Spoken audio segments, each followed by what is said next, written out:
been a while. Some of you have been following Gilad, and I have been having some conversations, ruminations about Israel, some of its political predicaments, national predicaments. But it's been a while since we spoke, so we're talking now. And here he is. Gilad, shalom. Hello. How are you? Hello. I'm okay. Um, all things considered, as we say. It's been a while. Yeah, certainly has. But I enjoyed the Rambam. Yeah. It's always fun. I always think back and I always go back and forth whether or not I should keep it more like Jacob's streams, which are like very tachles, like they're just like sort of going through the translation and reading to the next verse. But like, I sort of like the tangents or like sort of like the unpacking, like the lines to me is like where it's at. Many times I think which is what makes it so great when you read these old texts. At least I believe that a lot of the conversation we're having is what's like already packed into like one line. And the assumption is like, this is already what you've gone through, or this is sort of the idea of what you should be unpacking and discussing. So Well, isn't that just? I want to know if I'm understanding like the Orthodox view more. From what I learned, like that's a lot of what Chavruta is about, isn't it? When you study a text, you would. Vadai, yes. Okay.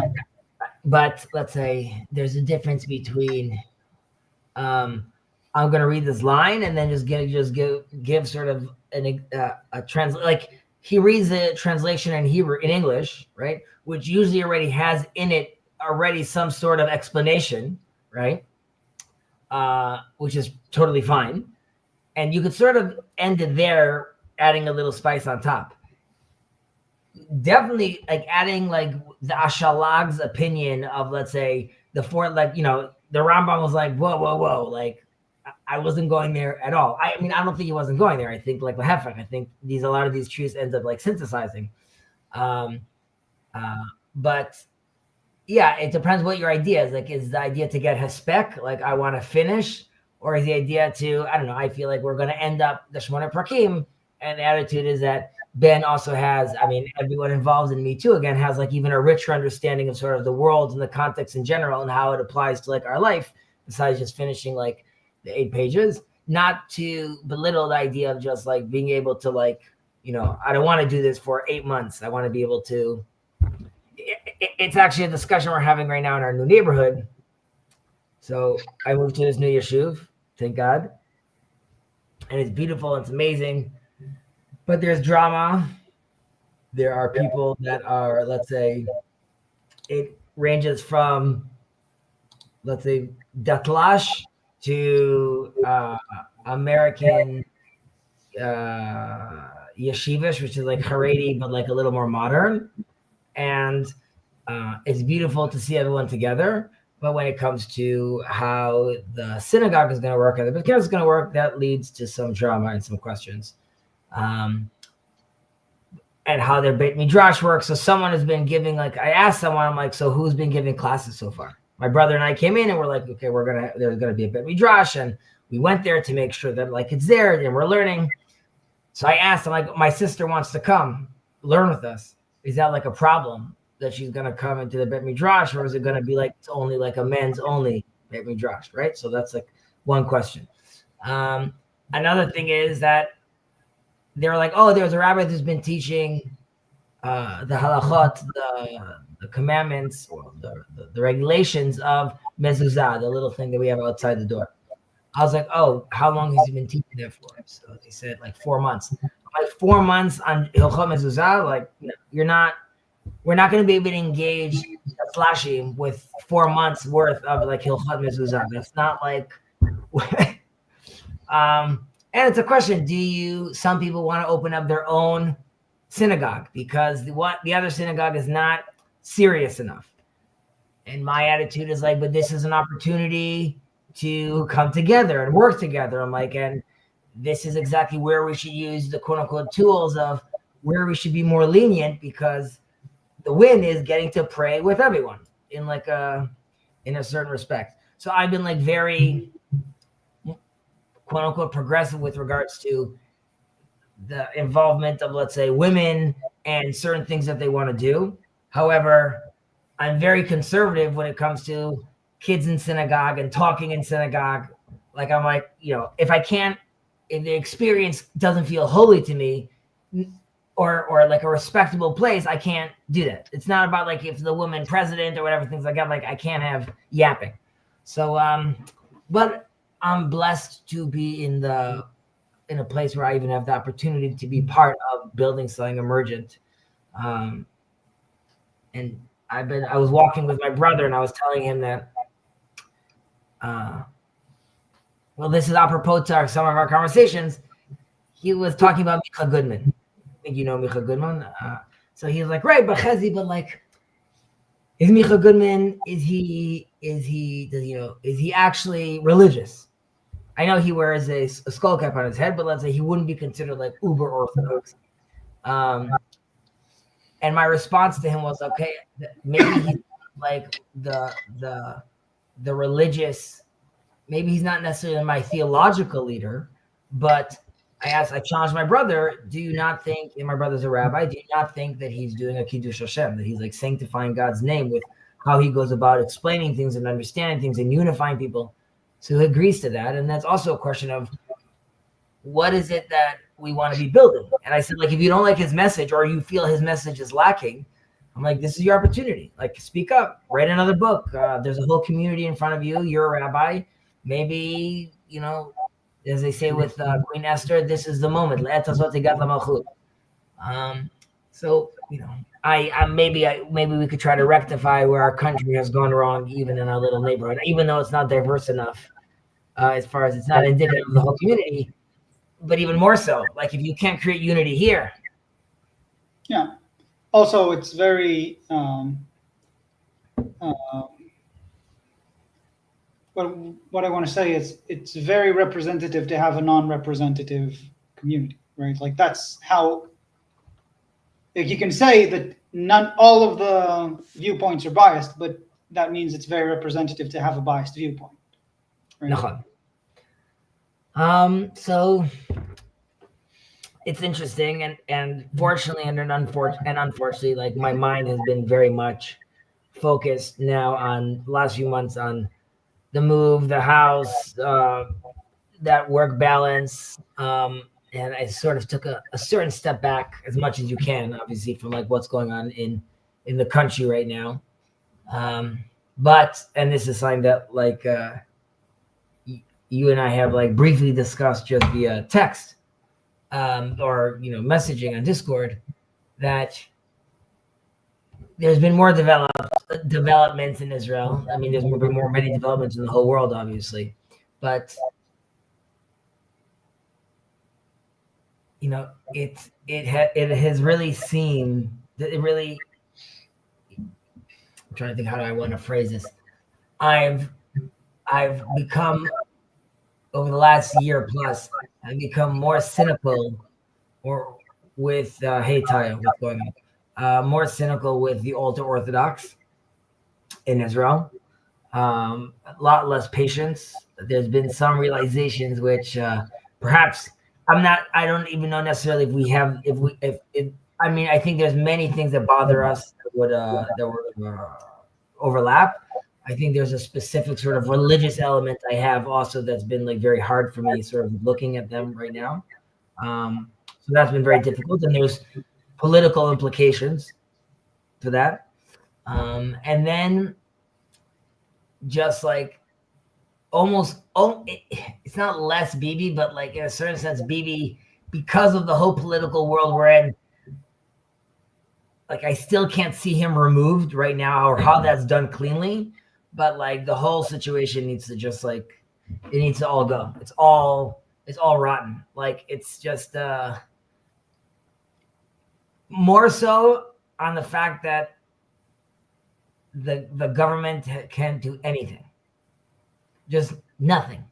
Put aside the war. Let's pretend, which I don't. You've done the war beautifully. Everything's amazing. You guys are heroes. What about like all the other stuff that need to happen? Even all the other stuff. I'm putting aside the stuff because we're in war. Like I get that. Even those stuff are difficult. So there's certain priorities, and because of those certain priorities, X are going to be more expensive. That's fine. Things are smellier, and I don't know. There's more dirt. Whatever. All the other second level priority that needs to be taken care of is just not, and it stresses the corruption. I don't even know how much it has to do with specifically this government, but just in general, like governments in general, just like.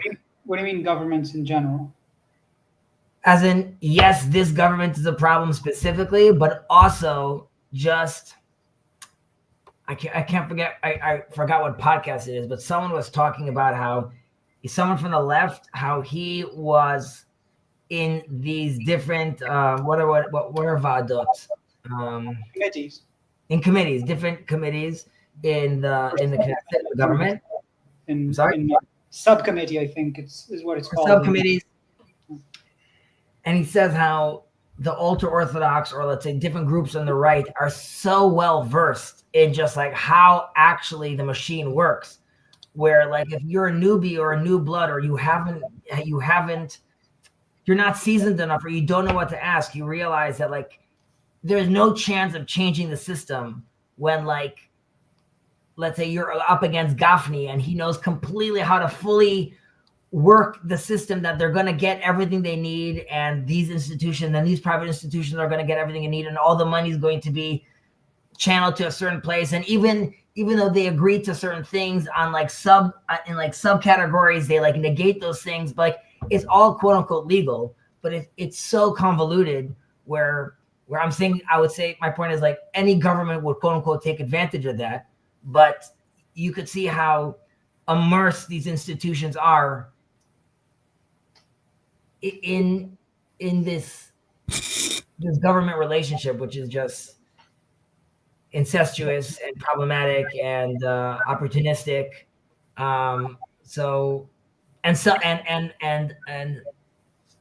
And counterproductive. I think like a lot of these, like again, specifically in the ultra-Orthodox communities, they've created systems which, I mean, in a certain sense, connected to welfare, to those that would claim in welfare in the States, it's really debilitating the community, because now they're like sort of, what's the word I'm looking for?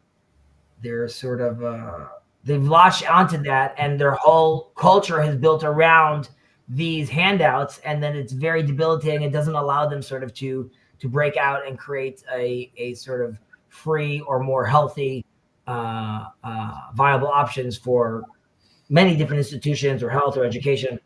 So it's a problem. It's a very big problem. And the fact that these things, I think that again, the war and the fact that the government, even from a point of view of just trying to hide the fact that there's so many issues, the fact that they haven't been taking care of anything is just stressing the fact of how problematic this is. So it's been difficult. I try to remain optimistic because, again, sort of maybe this will allow us to clean the wound, right? If as more of the cancer is identified, maybe it's easier to figure out some sort of surgery or a plan of attack that's healthier.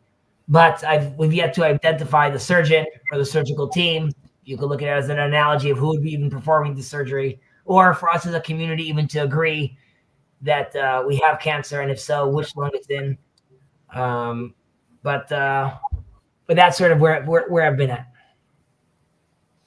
Well, I think that what you're describing is generally the inevitable result of looking at the world through the lens of a zero-sum game only, right?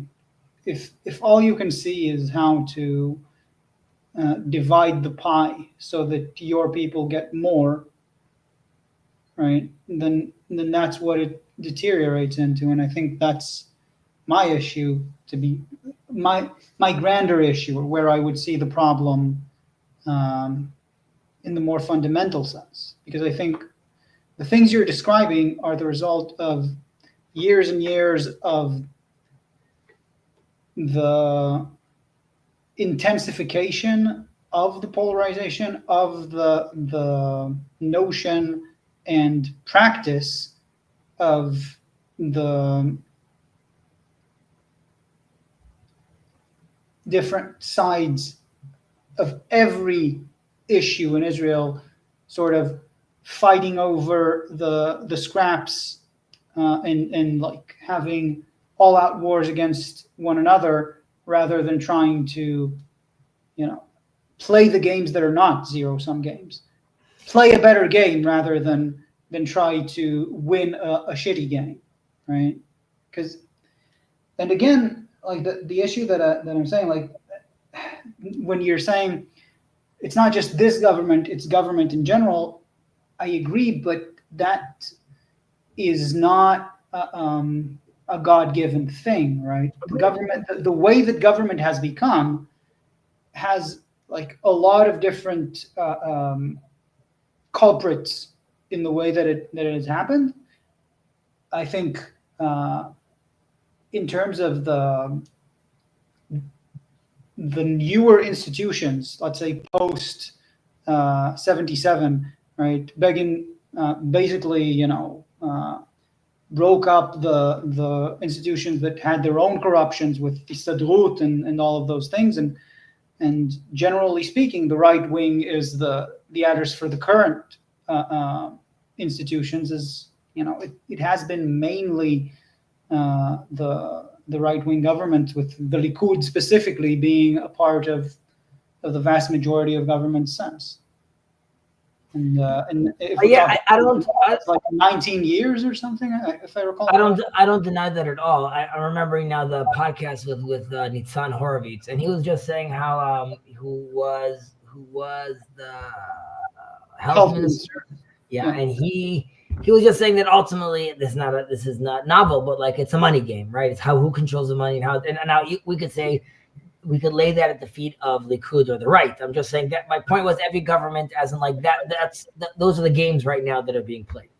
And what I'm saying, like, if there's no trust, right? If you can't come together, and you were saying that as well, if you can't come together, whether it is to realize that there's a problem or to decide on the surgical team or whatever, if we are fundamentally at odds, right, then that doesn't have a good trajectory. And I've had this discussion with I don't know if I can call it discussion, but I made this claim, and there's someone from my university who's right-wing, pro-judicial reform and things, and I say, like, to me, it seems self-evident that in a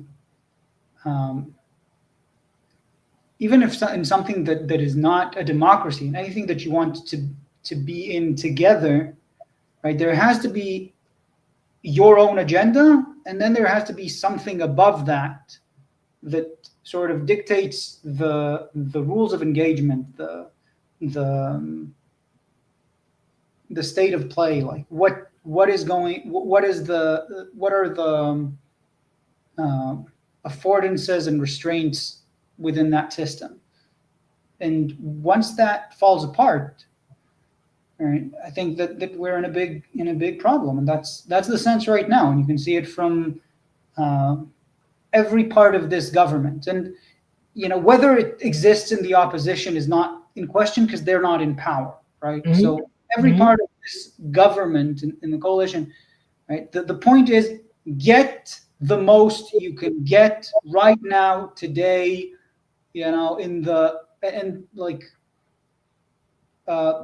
beg, borrow, or steal by hook or by crook, right? Whatever it takes, you just get what you want. It seems like that. There's no shame, right? Like that's the thing that's been yelled, and obviously he spoke about it, and why that's the sort of quintessential shout in the protests, right? Because there's something very, I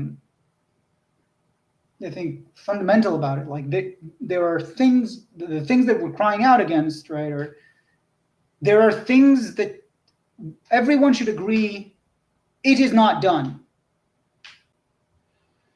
And I just want to I want to agree with you, and unfortunately, I think aside from, let's say, a malicious attitude, or let's say a reckless attitude, I think there's also a confusion with many people of you are right that there's a sense where, like, due to October 7th, like, we shouldn't be embarrassed, Jewish and proud. Like, there's that element where it makes you feel like I'm not gonna apologize anymore. And I think some of that has even been like moving on to like, and the army's gonna do what it wants, and the government's gonna do what it's wants. Like, and like, like it's just like it's us against the world, and that even like translates to like us against like the opposition, us against my neighbor. It's just like I gotta do my thing, and like there's a time and place to like say like I gotta put my head down and push through. If like you're doing that to the other civilians in your country, then like when you're gonna pick your head up, you're gonna realize like you mowed them down, or like you empty the pot, or you created a lot of devastation. So I think some of it also has to do. Hey, Michael, how are you? I think some of that has to do with a lot of that spirit in the air that also is like misguided energy, sort of, because I do think that there are people in government which are, I don't know if it's malicious intent, but it's reckless and like and corrupt, basically. And I think a lot of people that are rah-rahing them on the street, I think that's like many times like just unguided emotions. It could be again. It could be I'm wrong. I want to get to that like malicious versus reckless, right? Because one of the things that I sent you and wanted to hear your thoughts about was the investigative report about Netanyahu's wife, and basically, the whole system around him that was used directly to break the law, to harass prosecutors in his trial, to harass witnesses in his trial, to just so basically, the prime minister is sending out trolls, bots, protesters to target and attack specific people, whether it's political rivals or public servants. And the thing that sort of surprised me about that is, while I knew all those things happened and who was in charge, what surprised me was the cool-headedness. So like in the media, Netanyahu's wife is usually portrayed as, sometimes unhinged. She could go out shouting or something, and you see her in this in the recordings and the messages, just very cool-headed. This is the person to attack. This House is how to do it. House of Cards. Sort of, yeah. Sort of how very Machiavellian, very cold, calculated. Yeah. By the way, both could be true. I mean, she's a psychologist, and you could say that she's like, at times very calculated, and at other times unhinged. What I was saying is that element, because we're talking about maliciousness versus recklessness, right? Mm-hmm. That element was, to me, a clear indication of calculated maliciousness. Right? That wasn't something that I agree. I by the way, I agree with you that I was talking about it more from the level of, let's say, I'm trying to think of, let's say, a member of Knesset that, let's say, you don't like, for example, and I'm even putting aside, let's say, racist comments. I even think those racist comments are not coming from hate, rather from ignorance. It doesn't make them right. I just don't think, let's say, Kerry, I don't see him as like an evil individual, or someone's being like, I'm like harming other population, and I'm doing this law to stick it in their eye, even though many times it feels that way. that's not to negate what you're saying right now about Sarah Netanyahu, which I also think is a level played at a higher game with bigger risks. Basically, I think the game that Kerry's playing with regards to getting even like a certain law passed is different from the game that Sarah Netanyahu is playing with regards to like protecting my husband, family / power. I think she's like more manipulative and probably more corrupt with power than he is. And I think, by the way, just to put it there, I mean, we're saying her name because that's where the clear evidence is. But generally speaking, it's, to me, right, from all the things that were exposed, the notion that this is somehow insulated from him and somehow like he had no idea is absolutely absurd. Right? Just to clarify and qualify that, even if legally that's the case. Yeah. Right. That's clearly like the guy clearly knows. Forget to me right now that according to you, like that's what I'm saying, and right. I think that distinction is what I've been missing. I think the left or the opposition has been missing for all these years since Balfour, right? Because the demonstrations against Netanyahu weren't about, you should set the trial to say that he's guilty. The point is like publicly, the things that we know for sure are beyond what should be acceptable, right? Because the point is like, I don't care that the point is not legally if you can prove one or A or B, like the very the very existence of the acts that we know of should and are not should be barred from our political life, our public life.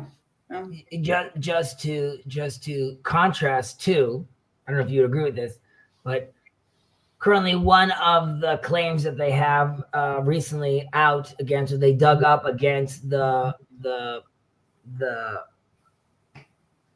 potential Supreme Court Justice Amit, that they found that he like illegally closed off his porch or something like that, basically.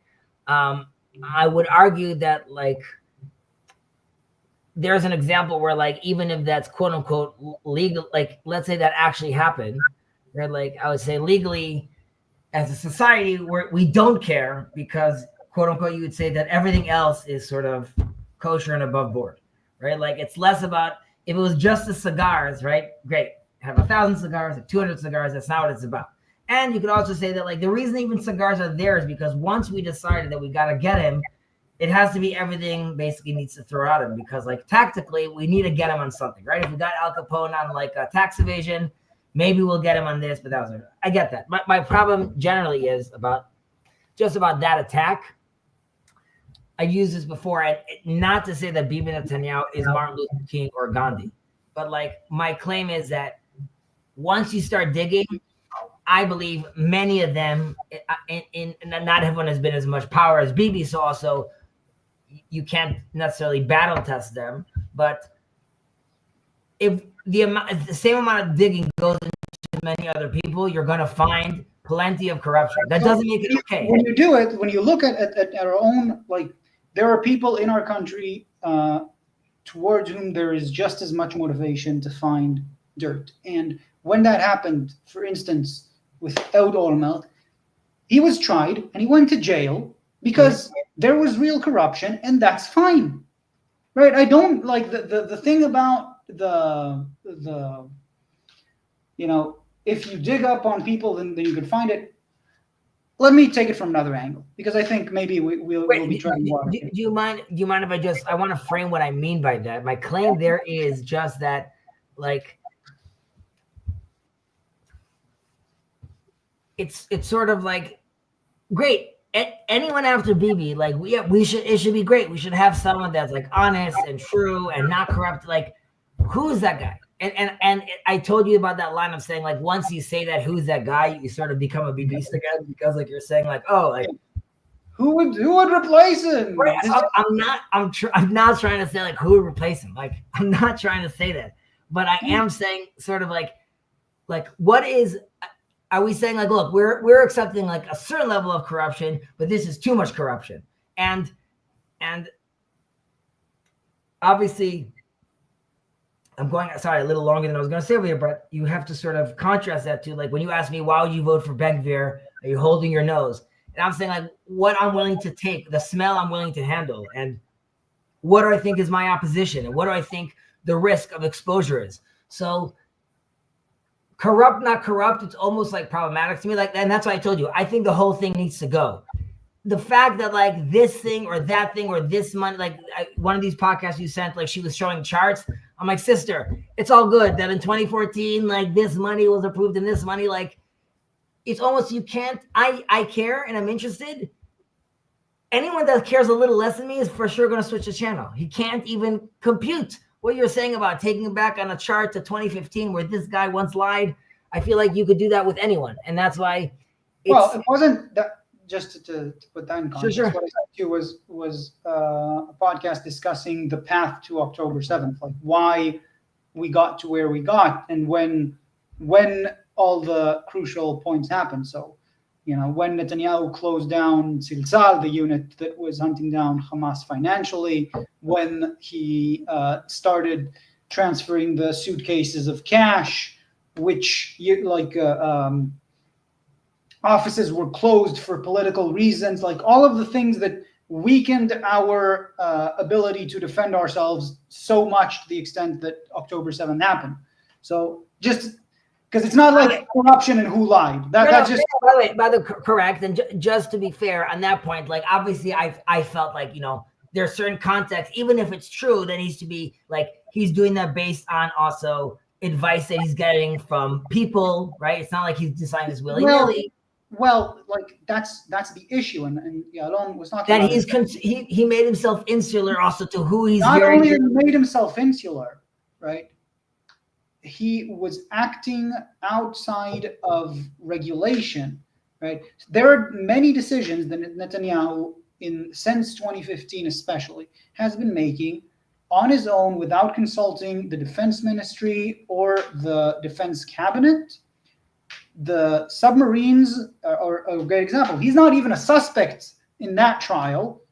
But to me, right, when you say the prime minister decided to purchase 3 submarines so that in a move that the army was not aware of and the defense minister was not aware of, right, in what they both say was irrelevant to the needs of the country, and like, if he had done that according to protocol, if there was like defense cabinet meeting, whatever is, acceptable for a democratic country to make that decision, then I would be like, great, they made, that's the government. That's what he played, the political game, and got the shit done. Just to ask, because we see this in movies, like, it's an exaggeration, obviously, but okay, Bibi buys these things and he breaks protocol, right? And then you see like in 2 years from now, when we do this war, this submarine like is a game changer. And he was like, and everyone told me not to do it. And I knew. Like, think of like, no one told him not to do it. He didn't ask anyone. Like the point is, he did not go through like the issue, right? When you're Ben Gurion, you get to do it. Like that's a country, just at the foundation, there aren't acceptable pipelines. Whatever you do, you need to consider history, but you basically make a decision and you go with it. When the country is, 75 years old, right? This is just, there are acceptable ways of doing things in politics, and the piss got up to his head, as they say in Hebrew, right? So like, to narrow it down, like, and where you were giving me your explanation, it's what is the standard we're looking for? Forget where we want politically, right? Let's assume like Bennett, we could agree on like 70% of the stuff or 80% of the stuff, right? Where like and it's easy, like, oh, I just want someone responsible, right? Something that's gonna be like, wake up in the morning, be responsible, do the job. Or are we saying honestly, like, no, we know there's some corruption, just like relax. So the base level, if we're looking at a standard, the base level that is lacking, and I think is just as a starting position, accountability. And I know this has been discussed in the server a lot as well. But if your leaders are not accountable, and election is not a good enough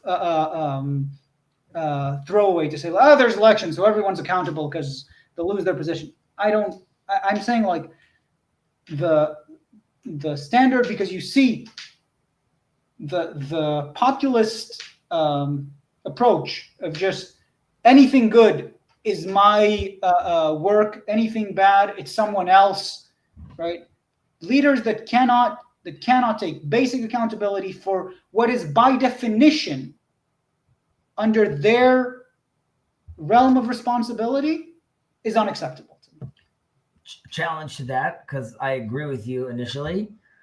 How much should we take into consideration? How much weight should we give to the fact that you're in the Middle East? And you could be like, even if that's true for a few months, that's not true for like a year and a half, where at least outwardly, and because of social media today, that also happens inwardly, there needs to be a face of, let's say, a strong leader that, quote unquote, unapologetic and doing his thing. Do you feel like any of that carries any weight given our surroundings and the war we're fighting?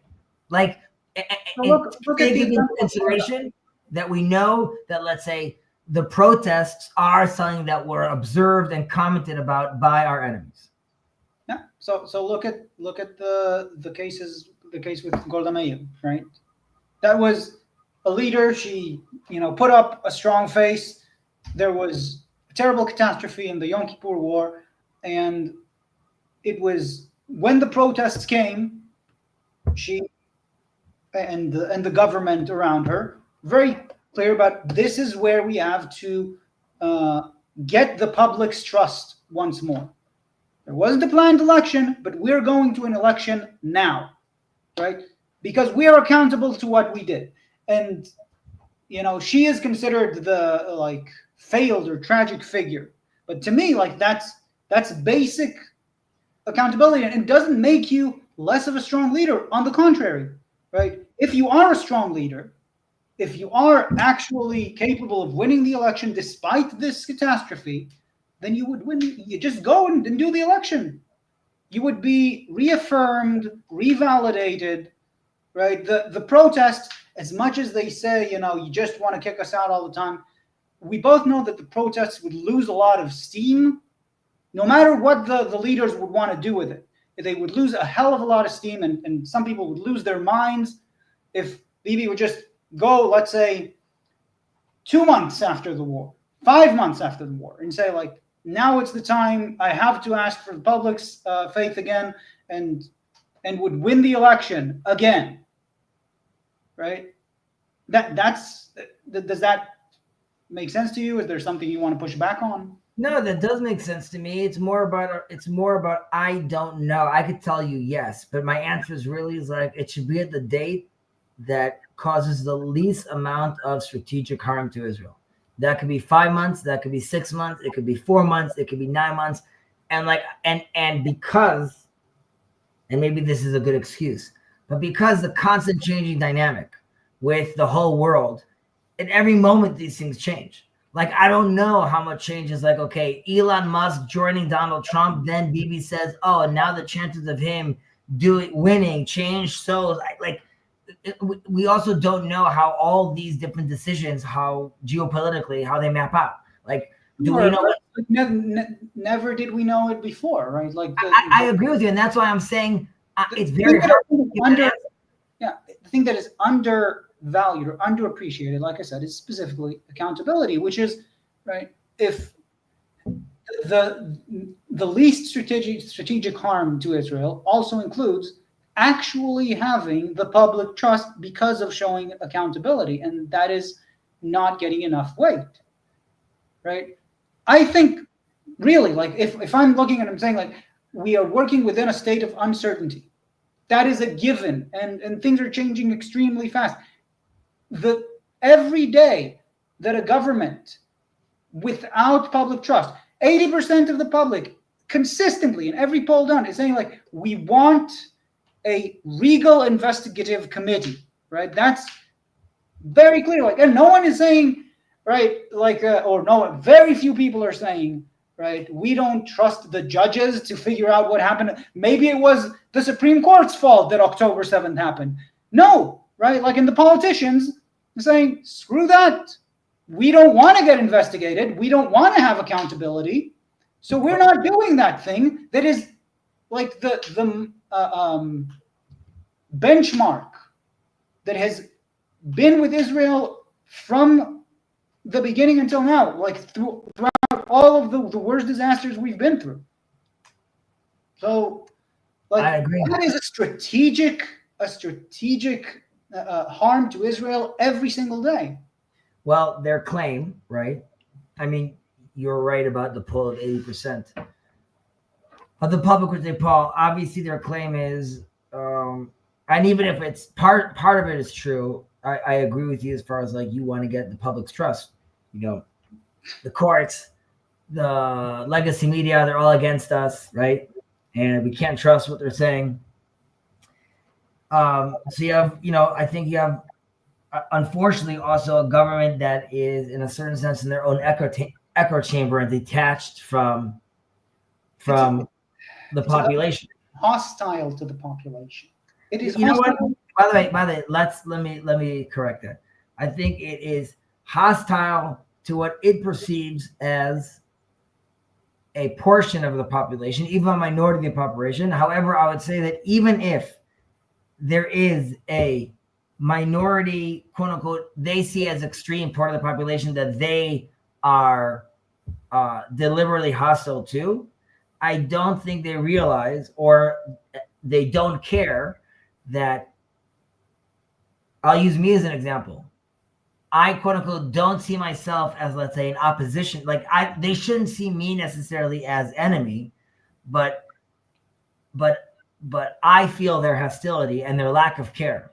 And that's you're losing, right? Because like if Chezi, let's say, as far as Gilad's concerned, if this guy thinks like you guys are like, like messing up, then obviously like, we're everyone else on the left of Chezi thinks, right? So I agree with you. And I'm not trying to and I hope in the past, I'm not trying to defend them. It's really just sort of playing out how I see these things.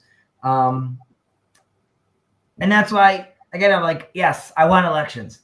How is that done? And by the way, I don't know, you could say now is actually, and you could even say it was earlier. But now to me is like, really, what would be the excuse now not to have elections? Right? Like Hezbollah, praise the Lord, we rocked it. And Syria, magic time, it's ours. And like Gaza, obviously there's work to be done over there, but like non-threat. So really, number one is make sure all those people, trauma, wounded soldiers, and people not living in their houses need to be taken care of ASAP. But yeah, elections, now is the time. I'm with you.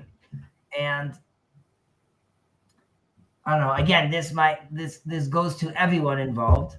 So far, the only one that's opening up his mouth is Feiglin, just about, forget where he is politically, just coming out and saying that, like, Bibi has no vision, and it's about a vision, which I agree. You obviously need a vision.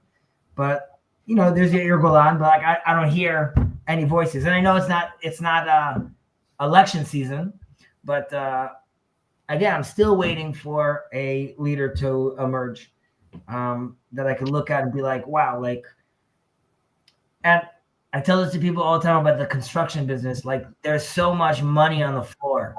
Like, tilers make an insane amount of money. No Jew wants to tile. Painters make a crazy amount of money. They don't want to do this. There's like a whole, and this goes back to my conversation with my brother. You have a community on the ground you could pick up. Do it. Pick it up. There's a whole nation waiting to be molded into. I'm sure every nation says it about itself, but I'll just say it about our nation. You have a 3,000-year history over here. Clearly, this war demonstrated that you have heroic Spartan blood in all these youth over here, and like everyone wants to get together. Like, look at this. Like, how like this is how would you not want to build the most glorious people out of this? So like, but where are they? No one picking up the mantle. So it's sad. It's depressing, specifically to this week's portion where we become a people and we are freed from Egypt, and it's a message to the whole world of the great responsibility and opportunity of freedom, and how we're squandering it right now by like we just thank God, praise the Lord, 4 of our captive sisters were released today or yesterday. Today they were released. Very problematic deal, but nevertheless we are very, very happy that they're home. And that's the state we're in right now. Like that we we're thankful for. I was crying today when they mentioned it as we were doing the evening prayer, because that's when Sabbath came out and we could check our phones and they let people know. So everyone was dancing and they were so happy. Like the people in the community were dancing after we let out the Sabbath, because we did like a musical thing, and everyone was like singing songs about prisoners being released. But I'm also like, the nation of Israel after 3,000 years, like we're dancing because like they let us take out 4 of our sisters. Like it's so depressing how like I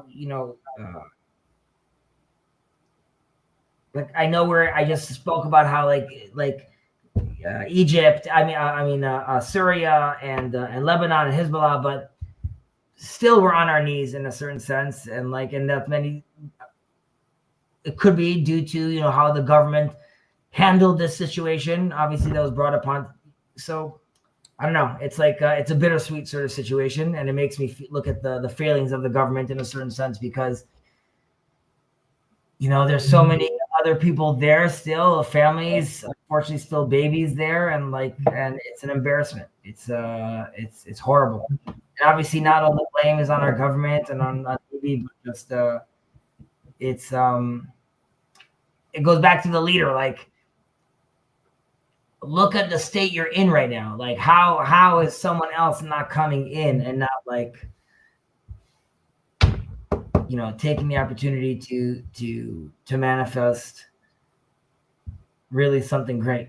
It's also bittersweet, really. Sorry on this tangent. Even in my house, when we really finished the house, and thank God it's very beautiful. It's very nice, but it's almost like I told my wife, which is like, it's such a, who cares? Like, this is something I can have control over, right? So it looks nice and it's built and it's together, and that's like in my little world, I created order. But then the second you open up the door, you go outside, and whether it's is a woman going to speak in front of the men in synagogue to is Bibi, stealing submarines, right? So it makes you feel a little helpless. It makes me feel helpless more specifically now, because I feel again, we're living in this age of miracles right now, as far as what's happening around us.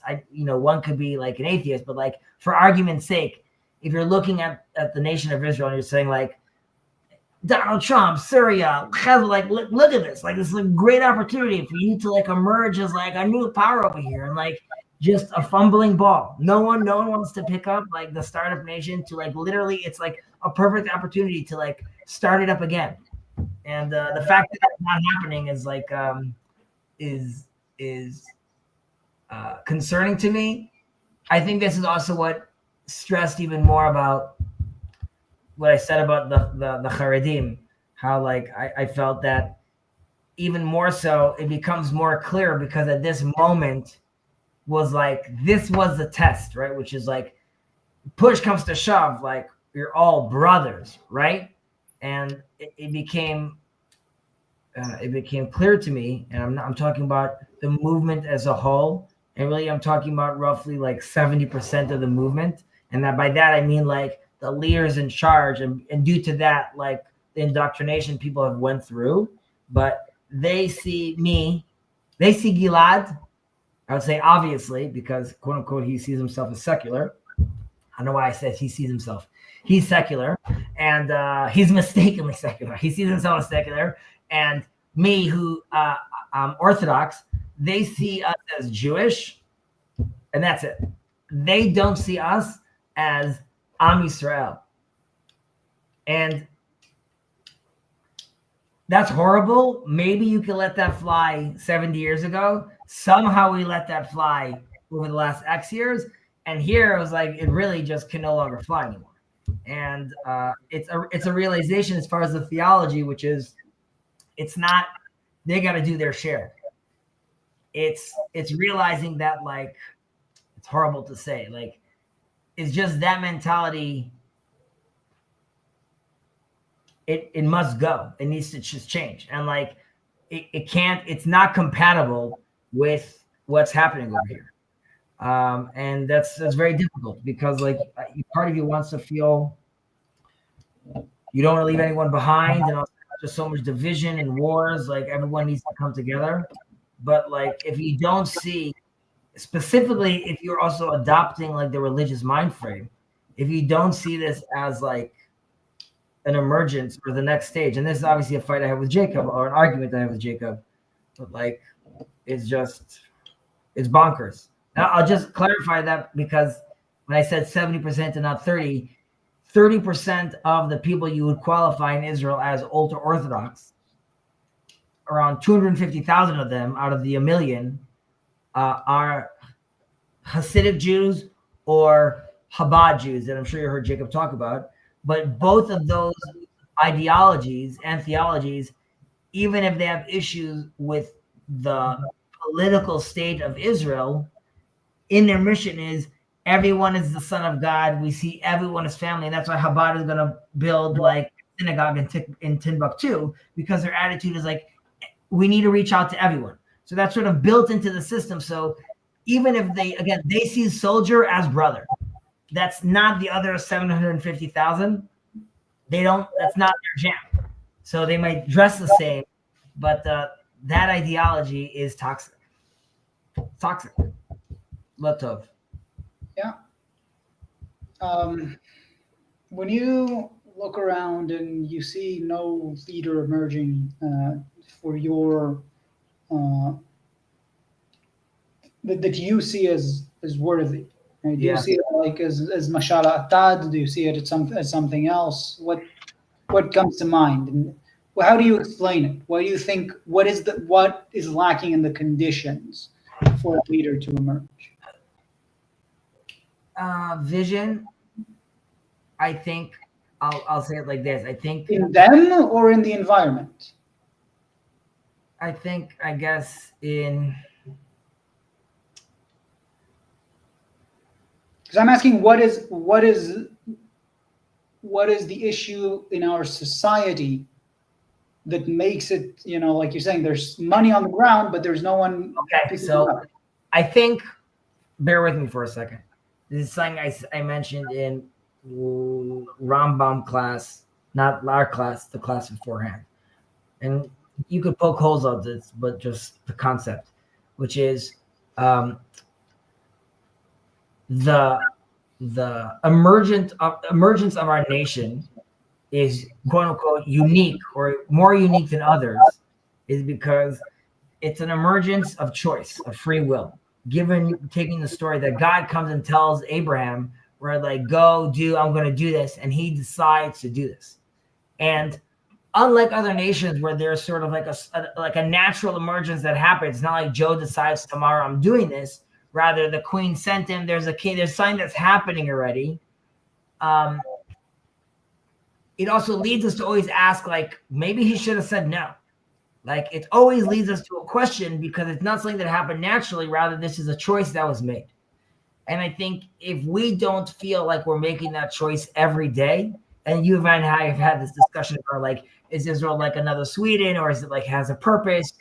And I think on the religious end, there's a sense where there hasn't been an expression where it's a demand from the religious to imagine again.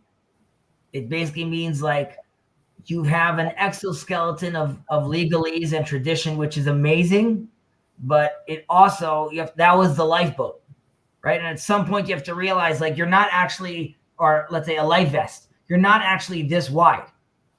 Underneath there's like a different body. You just, for the last 2,000 years, you're like, this is my size, so I only buy suits this size, and I only go to stores like this because this is the size that fits me. And you have to realize, like, now that you're back to the land, you could take off the light vest, and you have to imagine now maybe you could wear this clothing, or maybe you could do this clothing, just because like not because your body's not real. And I'll use that as far as like the halakha doesn't matter, or the tradition doesn't matter, just now it needs to be implemented differently because you're no longer in exile. And that means something else than Europe, right? We need to imagine, or dare to imagine, something new.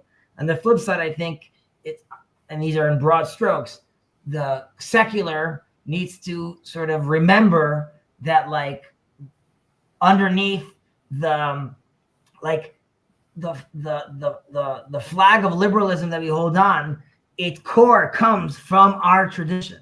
And those deep traditions that are there, like they need to be, those are like the well springs that we need to go back and adapt from. Like, that's our telos, that's our story that unifies us.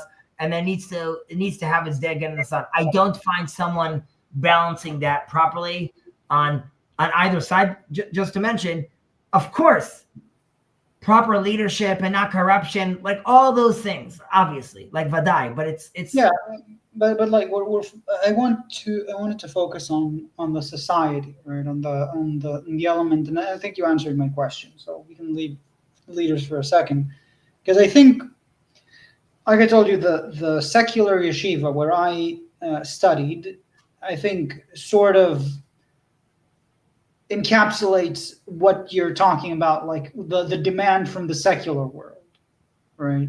I mean, maybe you feel like it's not sufficient, but I'd like to. I just, that was the conversation with my brother, which is like, your demand shouldn't be like, but they're not all quote unquote like me, even though like my brother's open. Rather, and this shouldn't sound elitist, but rather recognize that there was always a spectrum. There was Judah and there was Israel, and there was people that were closer to the temples who were clearly playing around that milieu more, and there was people that were quote unquote further away, not because they care less, but just how it works out.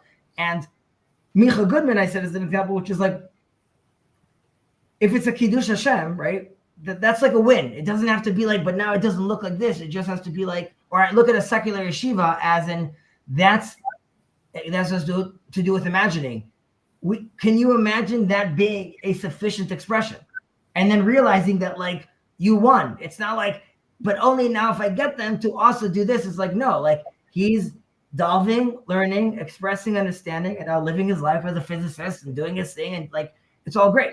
So I agree with you that yes, I mean, because I think like the thing, and you often advise me on, right, what you think would be more acceptable to ears of people who disagree with me. Right. And I think like the issue that we were discussing in previous episodes, Rosh Yehudi, and the people, right, like whether there's a public prayer in Dizengoff Center and everything. And I think one of the things that I found, like whomever I would speak to, right, you would say like, okay, what are the things that secular people, let's say, hold ears? Maybe art, maybe let's say they love Meir Ariel or Yona Volach, and it's like, or Ehud Banai, or Leonard Cohen, right? Whatever it is, right?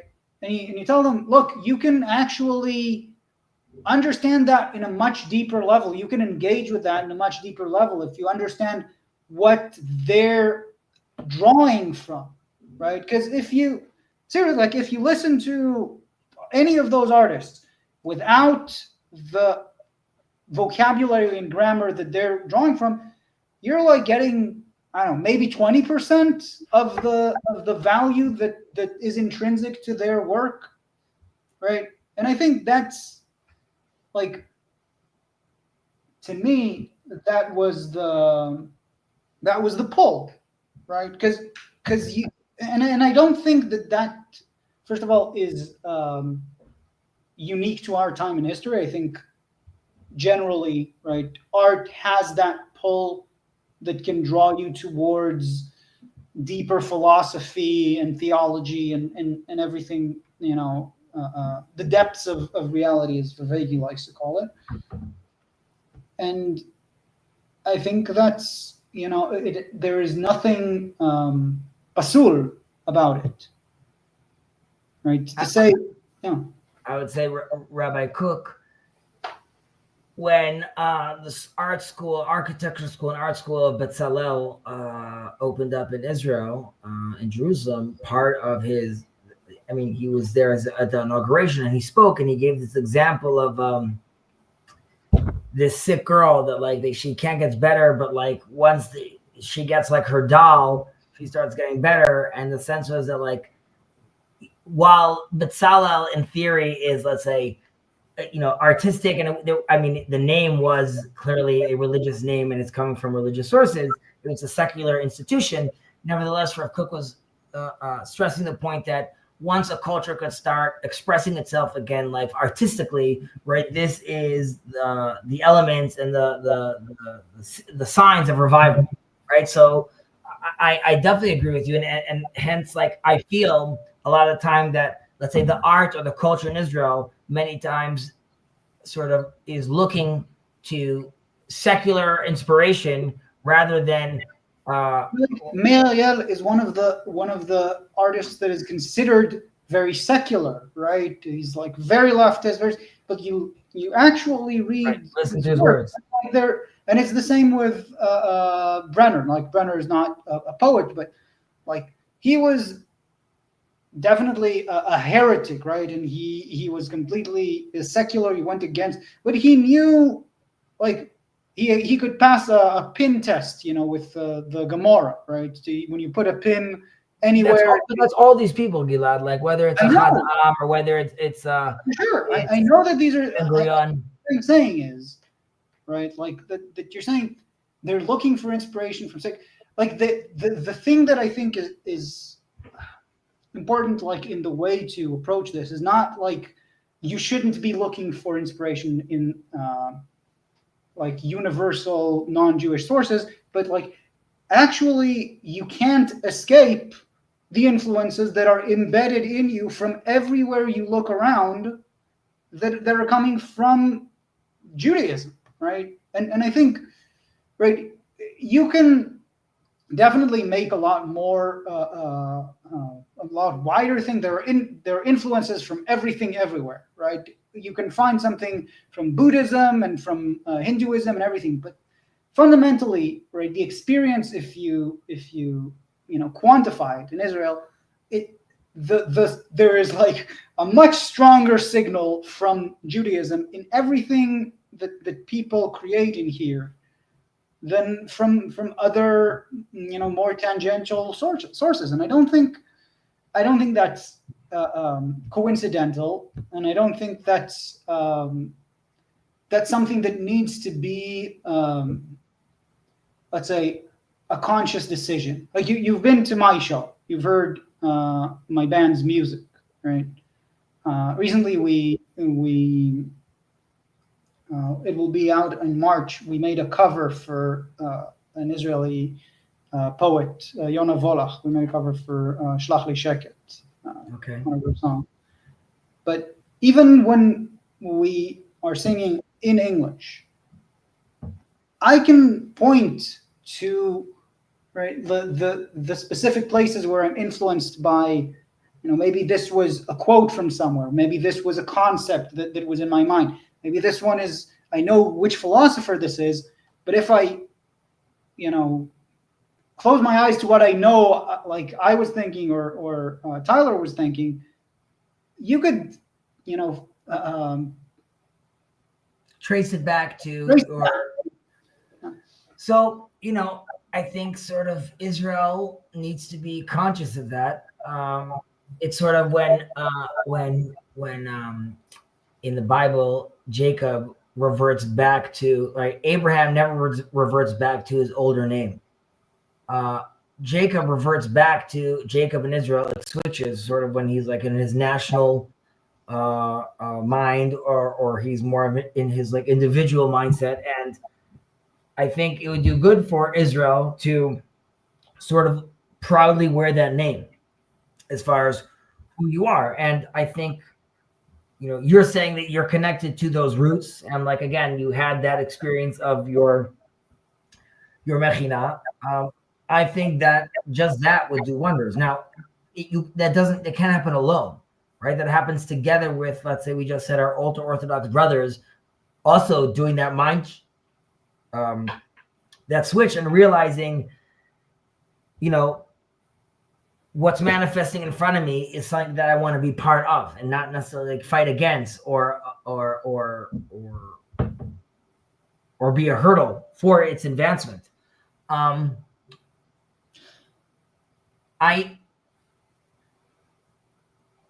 go back to even my discussion about even in this community over here, which is intentionality matters a lot. Like, I'm going to go like specific, but there was a discussion over here in the community, which was, okay, women's involvement in the prayer services. And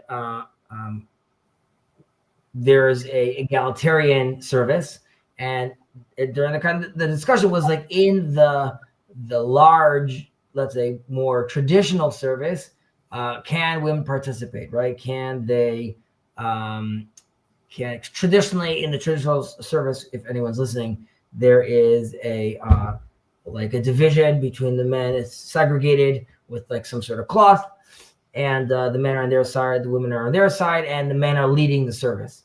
There are different religious reasons, requirements why this is the case, but this is the case traditionally. So some of the women wanted to be involved with, let's say, holding the Torah scroll, and there's different opinions about this. Now,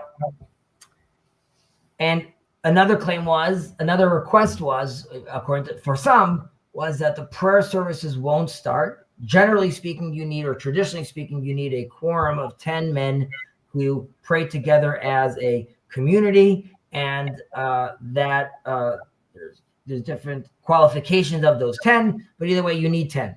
Now, the women were saying, not that we want to be counted as part of the 10, but rather don't start prayer services until there's 10 women, right? And the idea was like, we want to be part of the thing as well. And before answering that question, I asked, because I'm new in the neighborhood, I was like, how many women attend services now in the morning? And the answer was like, there's like maybe one that comes on time. And then I'm like, show me a community of these women that are just like, they're all there. They're coming, they're there all the time. And then I'm like, then it's going to emerge naturally. Like, of course, that's what I want to support. And like, we could go to this example of the daughters of Rashi, which were very famous commentary. They wore phylacteries, even though it's something that men traditionally do, they did it too. Now, people like to use this example, but I say like, this woman was uber pious. Like, are you living your life like this woman? And then like, sure, you're taking this on, or is this a request because you feel that this is what you need to ask for? So there's a sense where like, I believe in reform and in change, but it needs to be genuine. And where is this coming from? So I also look at sort of in Israel, which is like, is there a genuine want, or is there like an agenda behind it? And sometimes there too, and my response to some of these women were, I want you involved. How do you know that your involvement or being part of the community and the prayer service isn't you being the president of the synagogue?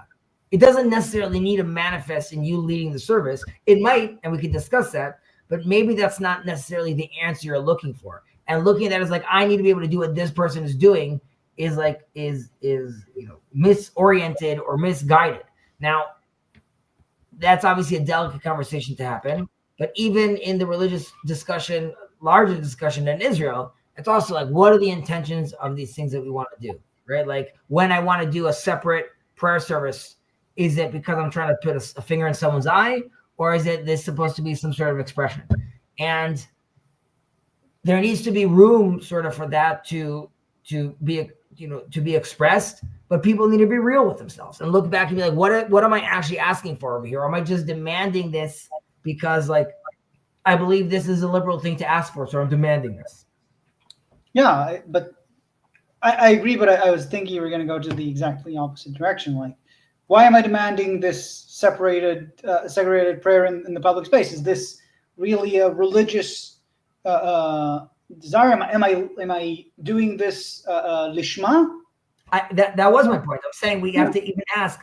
I'm giving our past example, which is like, what were they doing it for, right? Because if the intention was to just like aggravate, then then obviously it's not only is it not lishma. In the end, you confused me because you said, is it just a liberal demand or something? Because no. So I mean, if you look at it, both ways. I'm saying the people against it, were they against it because they're saying like, no, this is horrible, or they're just saying that they have like an issue with this expression? And I agree with you. I think that like there have to be trust building steps, right? Like this isn't. We tend to think of it as like let's jump to the conclusion. Yeah, and I think right, like we can't jump to the conclusion, right? Like that because if you're saying like why is the liberal demanding this, right? Can't even if let's say the religious let's say Rosh Yehudi were really in good faith in this case. I'm like making that hypothesis, right? The fact that it might be in good faith is not sufficient to bridge all of the mistrust and misgivings between the two sides, right? There needs to be, and I think it kind of echoes what you're discussing about your own issues in your yeshuv, right? Like it's not something that you can say like, oh, I have the right solution, right? Like this is the amount of women that we would wait for. You need to sort of see it develop and see what it turns into. And like we discussed this a lot with the judicial coup / reform, right? Which I think it's absolutely infuriating that they're still promoting it right now, right? During everything that has happened, that and it goes together with like the lack of and in this fashion, right? Like and to me, right? Like I want to just clarify what you're saying if anyone's listening. And you'll correct me if I'm wrong. Gilad is saying that this coup / reform, right, and part of the issue of defining which one it is like how is also brought about, which is like the quote unquote the reform that these women would be asking for. There would be more understanding and recognition if it's something that sort of naturally happened. That doesn't mean society doesn't need to push and nudge certain elements, but like I told some of these women, if you're going to come about it top down, there's gonna be resistance, right? If it's gonna be like, this is what we demand right now, this is how we want it, it needs to happen all at once, which would be in like the reform, right? Levine comes and says like, these are like the 101 changes we want within one day. This all needs to happen. So you're obviously gonna get pushback from the white blood cells, and right, going about that way is what's horrible, obviously. And not only that, right? Like this is one of the narrowest governments in our history, and they're like, we have the mandate to do like to change the rules of the game, right? Like it's. I think that's also a good point, which is like again in that analogy to be like, it's like if it's like a very very slim majority to try to have such dramatic change is also sort of not responsible, right? Like on many levels, you could say that's not responsible, like on a political level, because the reverse could happen to you, but also knowing how a society could respond to such a change in such a short amount of time, again, like it's completely a misreading of the map. And this is before obviously any war. Yeah, and now they're still pushing it forward after this war and during this very tumultuous time. And So, to me, so I was just saying, like, please. with the, that it could happen to you. I think like that to me was one of the most poignant examples of, right, how to completely misunderstand what the essence and purpose of democracy is when Smotrich was saying, like, that it's absolutely democratic because in 4 years there'll be someone else in power and then you can do whatever you want to us because that's democracy, right? And like, if that were democracy historically and conceptually and in the depth of the concept, it wouldn't have lasted as long as it has, and it wouldn't have had the success that it had, right? Like the point is not, winner A takes pendulum all. swing. Yeah, and this goes back to what we were talking about the Rambam, right? Right. Find that balance. Yeah, you're supposed to use this to restrain, right? To sort of bring that pendulum to less of a swing, and maybe sometimes, it gets ossified. It needs a bit of a shakeup. But if like the point is, we're gonna use it, we're gonna hold it on our side as long as possible, and then it's gonna swing to the other side and break the wall like a wall. I was gonna say that, like, saying with that analogy that Smotrich gave of, like, in your 4 years you'll be able to do the same thing. That's assuming on the way back of your swing you don't smash all the other balls, right? And even then it would be not ideal, right, that I swing that far. But that's all. Like I'm saying, even that, the rules of the game, and obviously there's people have mentioned this. Obviously, people laugh at democracy because inherent into democracy in theory is like you could allow for a dissenting voice to grow and sort of take over, right? Because of the tool of democracy and letting people, spread their words and thoughts and ideas. I said it was going to be till 10:30, but I was speaking a little more. I was thinking, if up to you, if like we could share a link. I don't know if you are down to share a link. I've let people join or talk. Yeah? No? Sure. Okay. So, and no one has to, obviously, but just because it was a while since we spoke, so I wanted to just keep it. But if anyone wants to join, they're welcome to join. So yeah, I don't know. I've been overall, I've been in a more I don't want to say less optimistic. I'm always optimistic, but a less chipper mood, I guess. No, I think, I don't know. I was gonna talk about the hostage deal, but I don't know if it's even a worth topic getting into. Like, I don't even know where to cast the blame over there. Like, maybe it is the best deal to do. We don't know what's going to be with America. Obviously, I want to bring people back. I don't know either. I can say that it's very frustrating to me, whether it's Biden or Trump, that like it's the sort of understood common knowledge, like that our leader did this because that's what that's what this leader wanted from us, right? Like, and people would say, oh, that's hypocrite because you were saying we should listen to America when it was Biden. Like, there's a difference between when there's a very important ally to Israel to negotiate and not like spit in their face, which I think is a dramatic mistake, to what I feel about this deal, which, since it was almost identical, it's, I think, 95% of the extra demands from the deal that was made in May were just waived off. So it's basically the same deal that the Biden administration offered back in May, accepted, so many months and so many deaths later. But that I mean, like, I don't know if there's like another deal of, like, I don't know, do it. Not that I want this, but do it, and you could annex X areas, or do this, and then you could go, like. But the fact that we don't know, right? Yeah.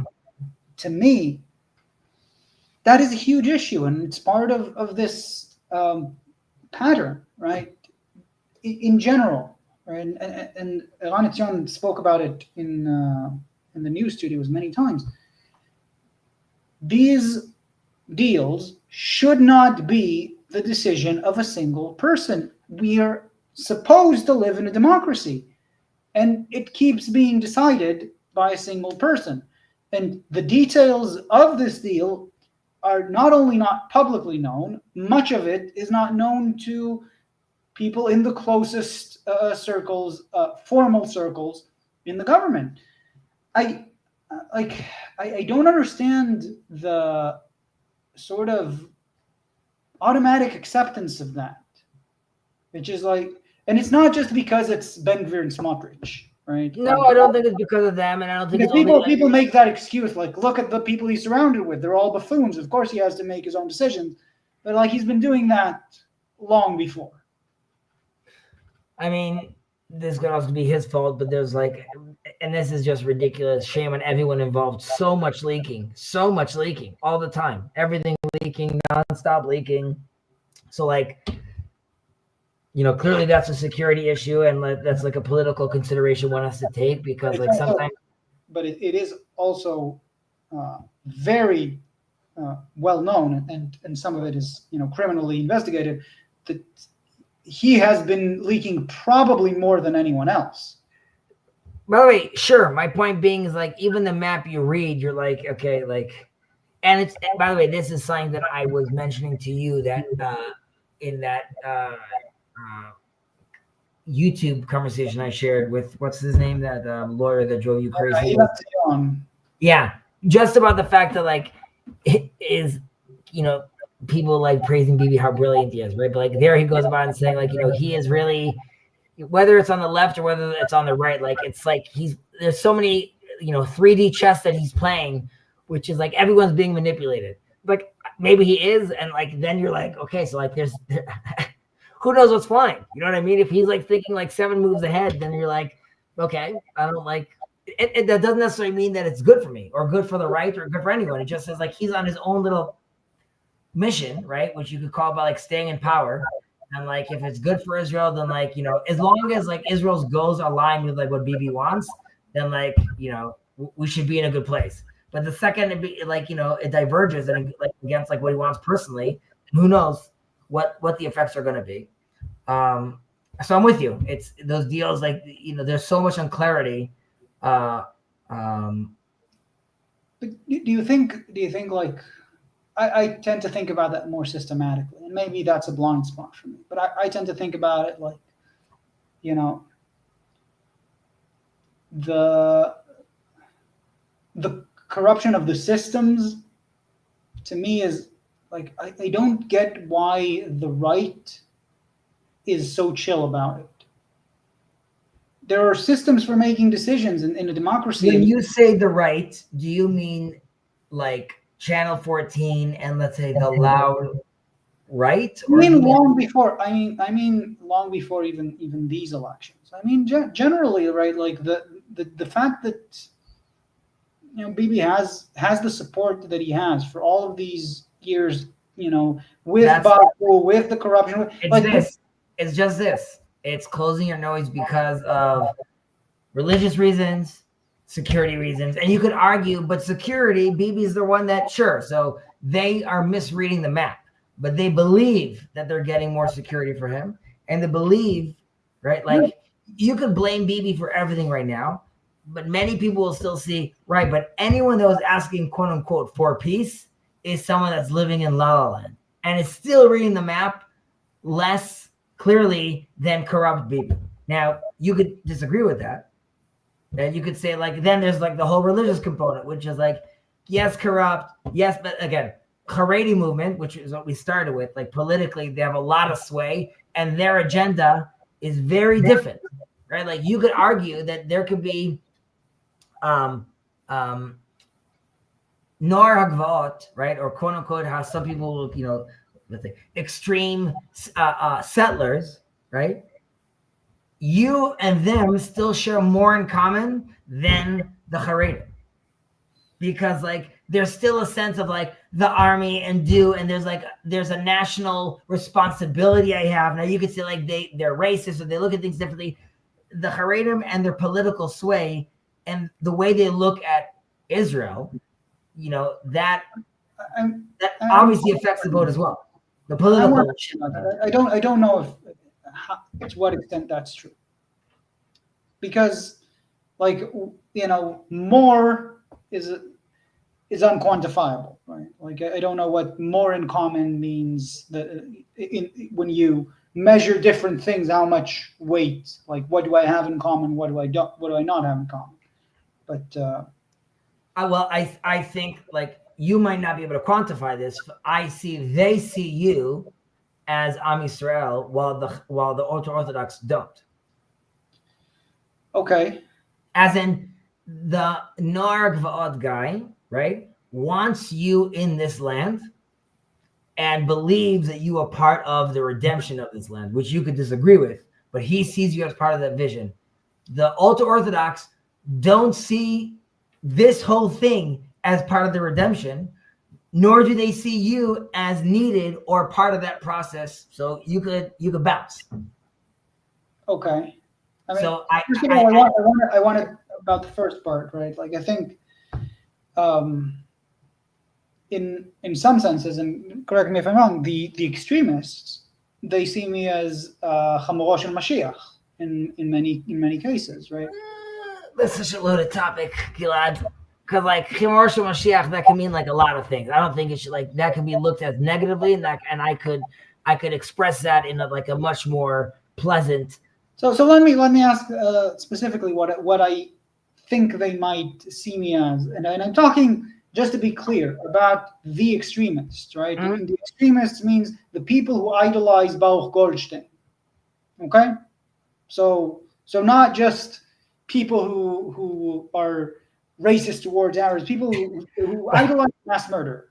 Okay, these are the extremists. Yeah, but by the way, even Baruch Goldstein, which is, I'm not going to defend him, horrible terrorist, up until that moment, like serving as a doctor to Arabs, like, they're clearly flipped. I'm just saying, like, I even think there's worse cases of him. His action was horrible, and he should be sitting and rot in jail, and, like, many bad things I could say. But I don't even know. I think, like, you have people that are worse than him with as far as their, like, ideology. Okay, I'm with you, but I'm saying, like, the people who idolize him. Yeah, yes, they're worse. I believe are worse than he is. Okay, I mean, the fact is that he murdered 30-something innocent people at prayer. So I'm not gonna do that math. Okay, of all of his previous life compared to the mass murder that he committed, that's I think a completely different philosophical question and a whole rabbit hole. But those people, the way they look at me, from what I can gather, is that I may be crucial, maybe myself, maybe Helza, maybe the whole secular Zionist movement. We may be like a part of God's plan in which we will eventually be used, harnessed to their goal of redemption, and either become redeemed because we accept their worldview, or die because that's God's plan. No, I wouldn't say that is. So, as far as, like, used, I myself see myself as a vessel that needs to be used by God as well, right? It's not like I'm saying you're not being used, you're being used, and I'm not being used. We're all being used. We're all those vessels. We're all there to rectify the world, so to speak. Yeah, but the extremists see themselves as being able to see and speak out God's plan in concrete terms. And when they say, this is how it's going to happen, this is the war, the Milchemet Gog uMagog, right? Right. we will fight all of the nations, and then the Messiah. Yeah, so the extremists. Yes, so the extremists, I would say, see it in that sense that the secular at this period is there to I guess it's really you have to see where you're parsing it and it's nuanced. Like, well, this goes back to my Imagine conversation, which is like I see Chamorosh Mashiach, or let's say I'll translate it like Messiah's donkey, but more the play on words of Chomer, Chamor being material. So I see the secular and material manifestation of Israel being necessary because the game being played is a game of nations, right? This is the game of how humans developed and how we developed the societies. And if we are to play that game of playing the nation game, and this goes back to what I was saying about like we are always in a place where we're asking ourselves, like, we're like, should Abraham have said yes? Like, if we're gonna play this nation game, like, who are we? So I think the secular, eventually, excuse me for a moment, Kirk, the secular is another manifestation. It's not one that I'm necessarily, let's say, riding on and using. Rather, it's another expression that will evolve, just like the quote unquote secular rider will also evolve, right? It's not, I can understand how the extremists would be like, I am as the rider of the donkey and well aware, and I'm speaking God's words, and it's very easy for me just to ride this donkey. I see it more as these are two pieces of a puzzle that need to come together. There's always these elements over there, and identifying it as Messiah's donkey is not belittling. It only works. I should only feel worthy even to say those words if I myself has manifested into the proper quote unquote rider of such donkey. And that donkey does not, again, the terminology is wrong. It's using, riding. I understand where you're at, but like we were saying. Yes, the extremists, I don't think they think you're going to die. I think they believe, and again, we diverge about this, about like what redemption or being redeemed or sort of taking on this operating system looks like. They might look at it as being that you suddenly look like them and live your life like them. I think it's like both are acceptable as far as I can see by their words and by their, that it's okay if I die and it's okay if I become like them.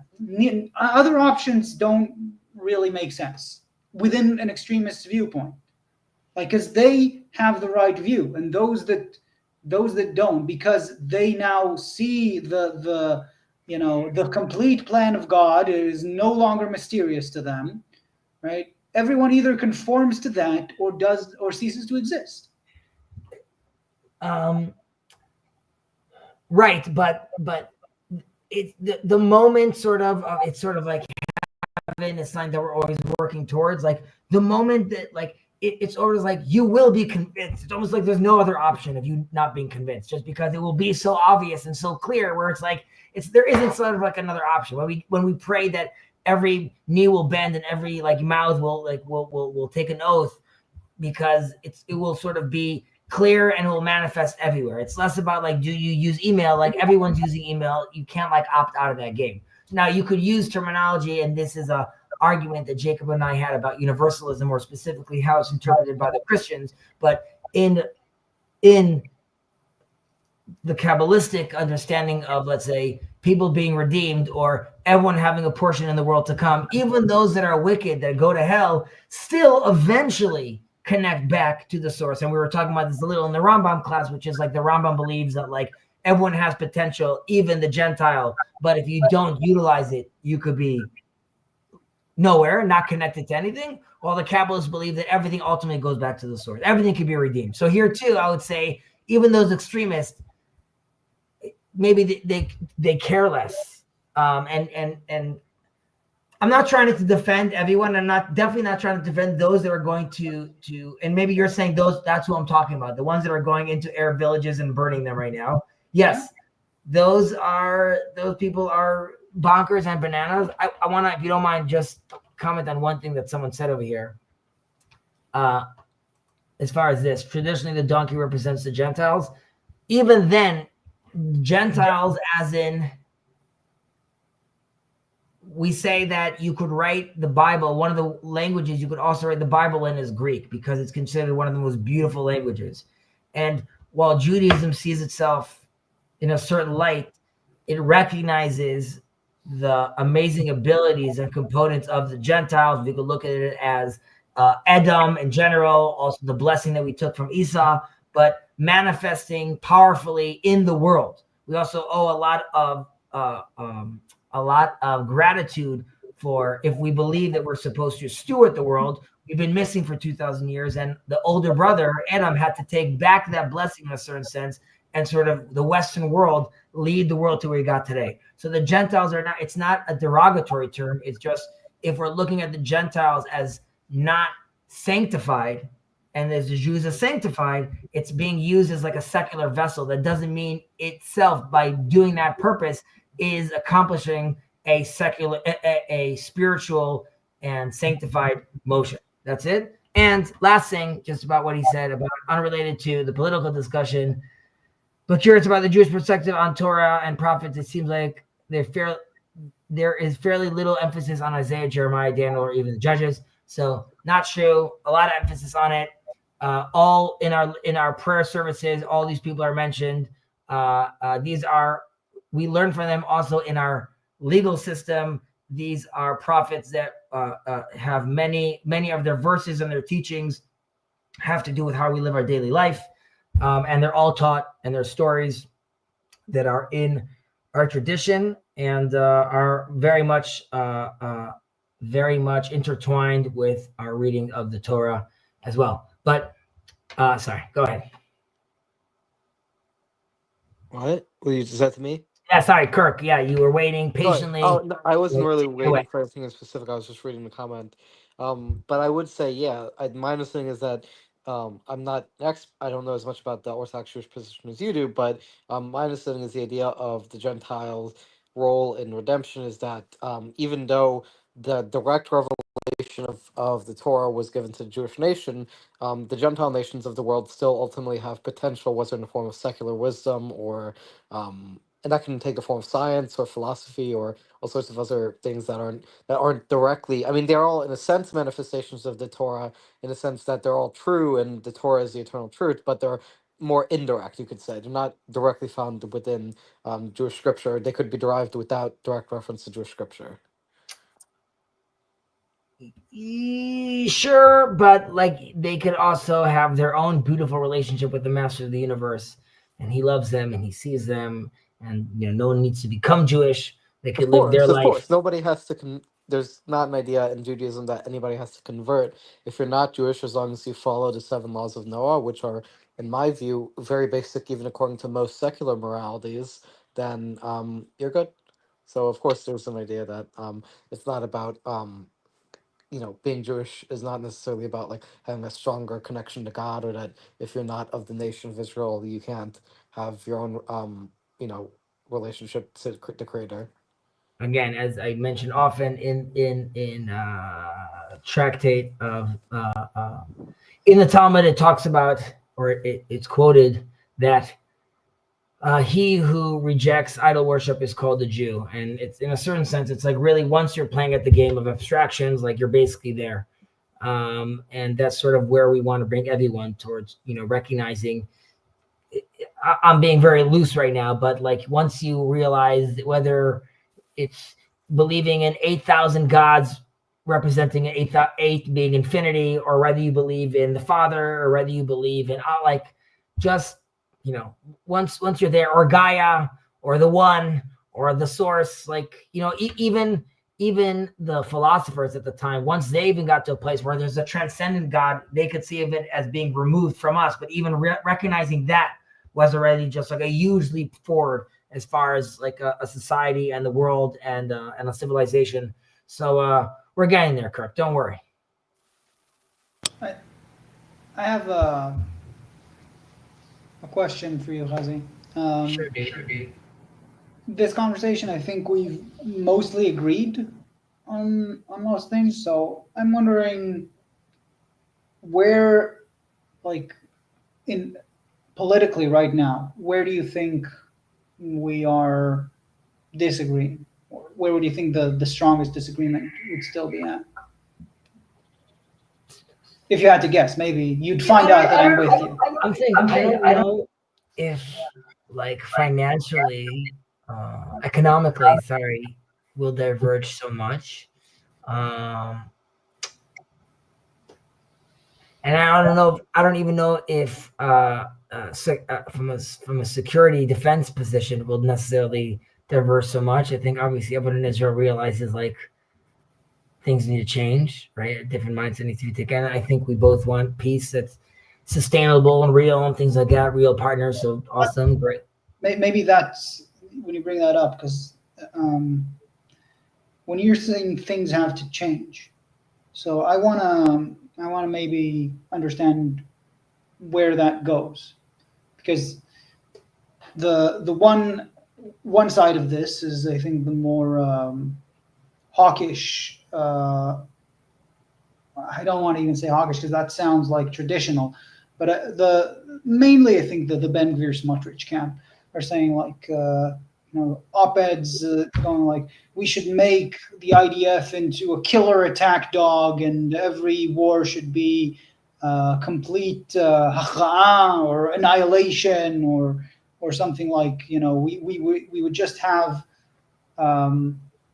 just much more force, military applicable force to deal with our issues, whereas the other notion of what needs to change is we have to like leverage our already very impressive force that we have in what we've demonstrated, certainly with Hezbollah, right, to political gains, to actual, to have a vision of what the hell the military activity is meant to achieve, right? And that's what has to be changed. Otherwise, like all the force won't get us anywhere. It's difficult to answer. I think we're missing we're missing some components, but I do think there needs to be a sense like the concept of compromise in some sense. I don't know. I think maybe that's used too often, or sort of getting to a place where like there's a de-escalation. I'm not the first one to talk about this. Is like I don't know if that's necessarily the proper response when you're meeting like a force like this or an ideology like this.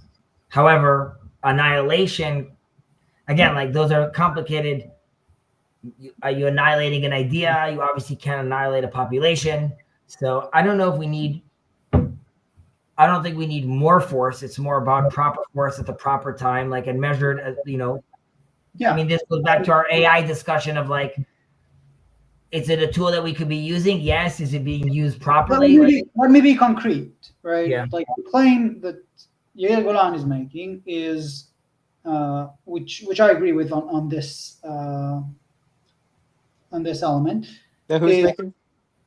Yair Golan is former Israeli army Left-wing person. politician. How do you spell it?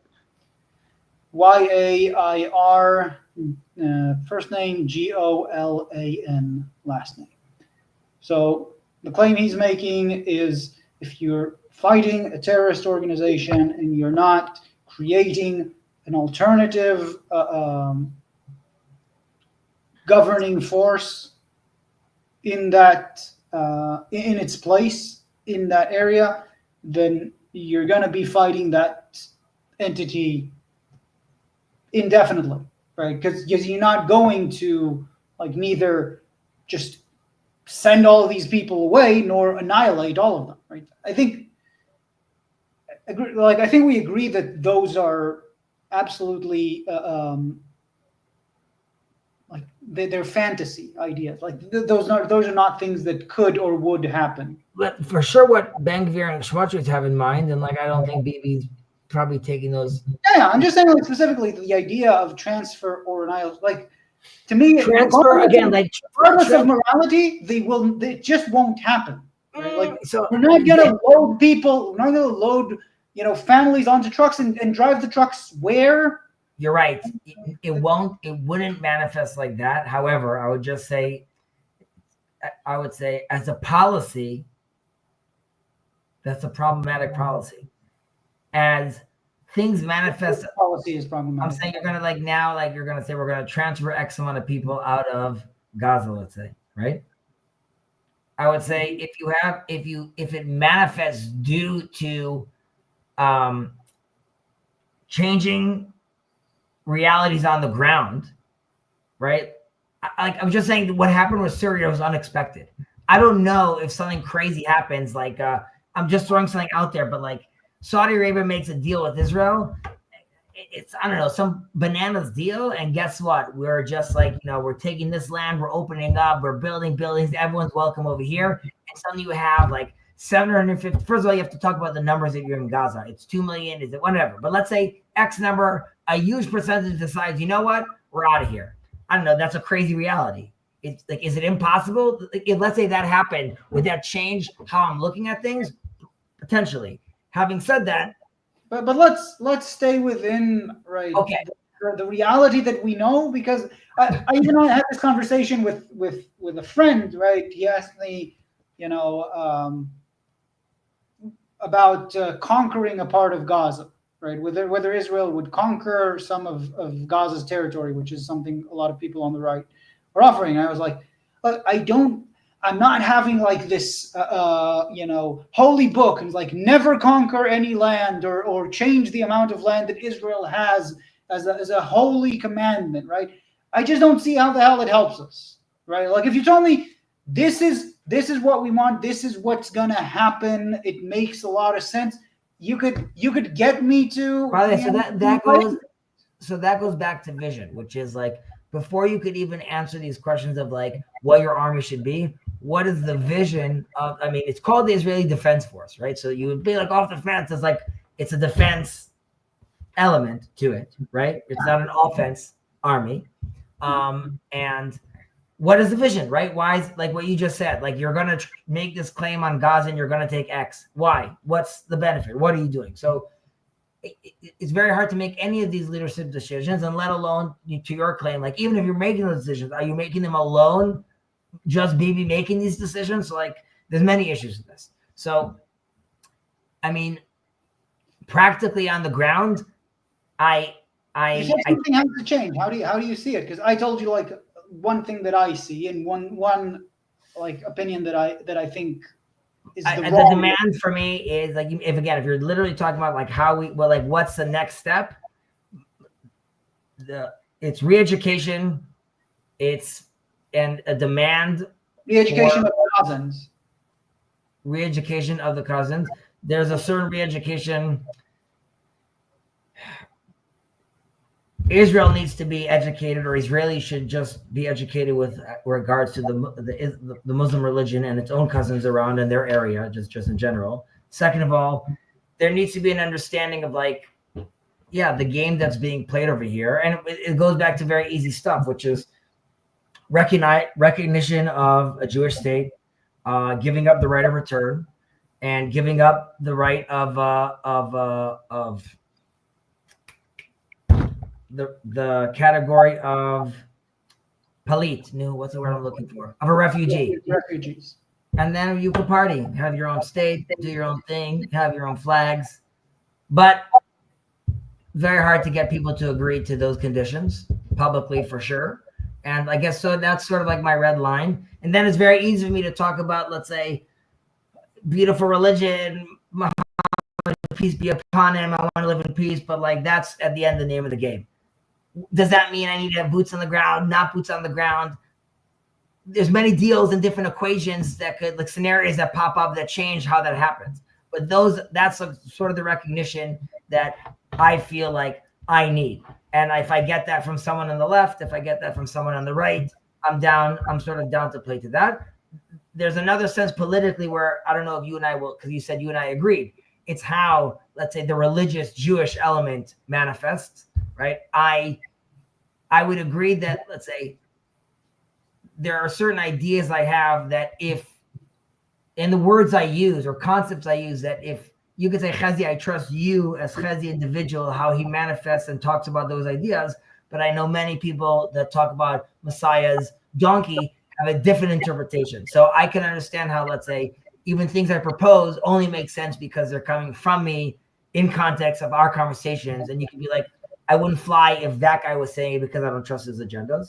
So we might disagree with, I think we have a shared vision in a certain way, or one we could sort of walk towards together. How that manifests on a policy level is problematic, even though probably, I believe, less involvement of religion, definitely at this stage of the country, is better, because I believe it will manifest more beautifully and more naturally if left alone.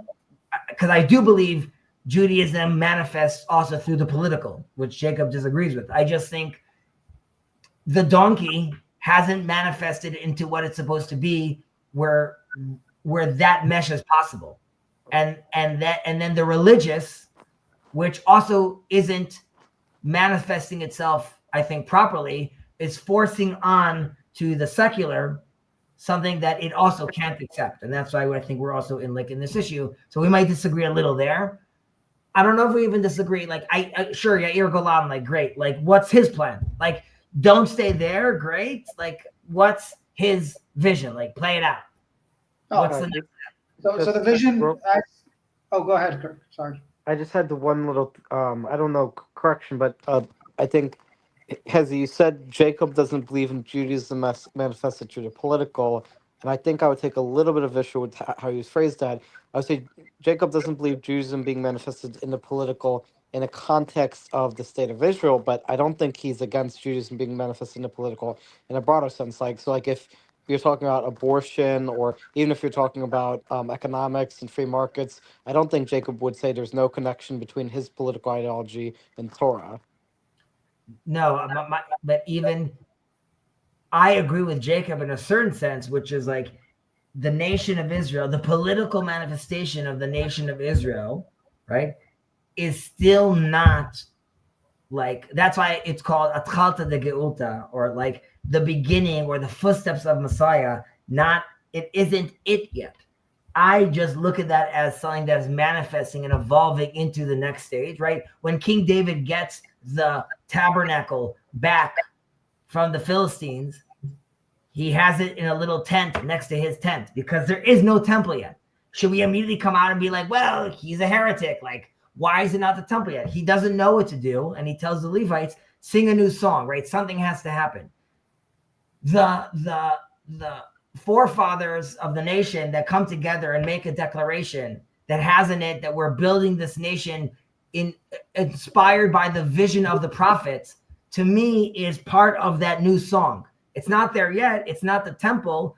King David himself is not allowed to build the temple because his hands are too bloody. That doesn't mean we don't like King David, but he too, in a certain sense, is the donkey of Messiah, right? He is a vessel that he had to get his hands dirty and fight to allow King Solomon to come together and then build something new, which people had an issue with. Solomon, why are you marrying all these women, right? And you could say Solomon had now a bigger dream, right? I'm going to try to create peace. I'm bringing all these people together. So Jacob just disagrees that this manifestation has any legitimacy. I believe that, like, by recognizing it and seeing it as such, it's, I want to be part of history.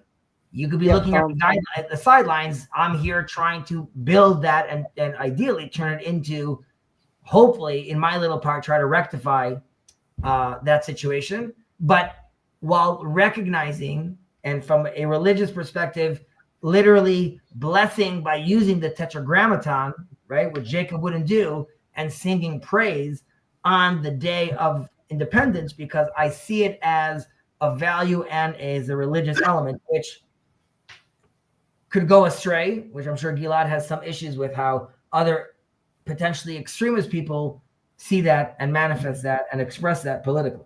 Yeah, I don't know if you fully understood what my statement was. My statement was in response to your claim that Jacob doesn't believe Judaism should be manifested in the political. And what I was saying was that even though he doesn't believe Zionism is a manifestation of Judaism in political, he does believe that Judaism can be manifested in the political in other respects. Like, for example, if you're talking about like economics and Rabbi Israel Kirzner and how does Austrian economics represent Jewish values, or abortion policy, or the nation state and immigration, all of these things relate to Torah values.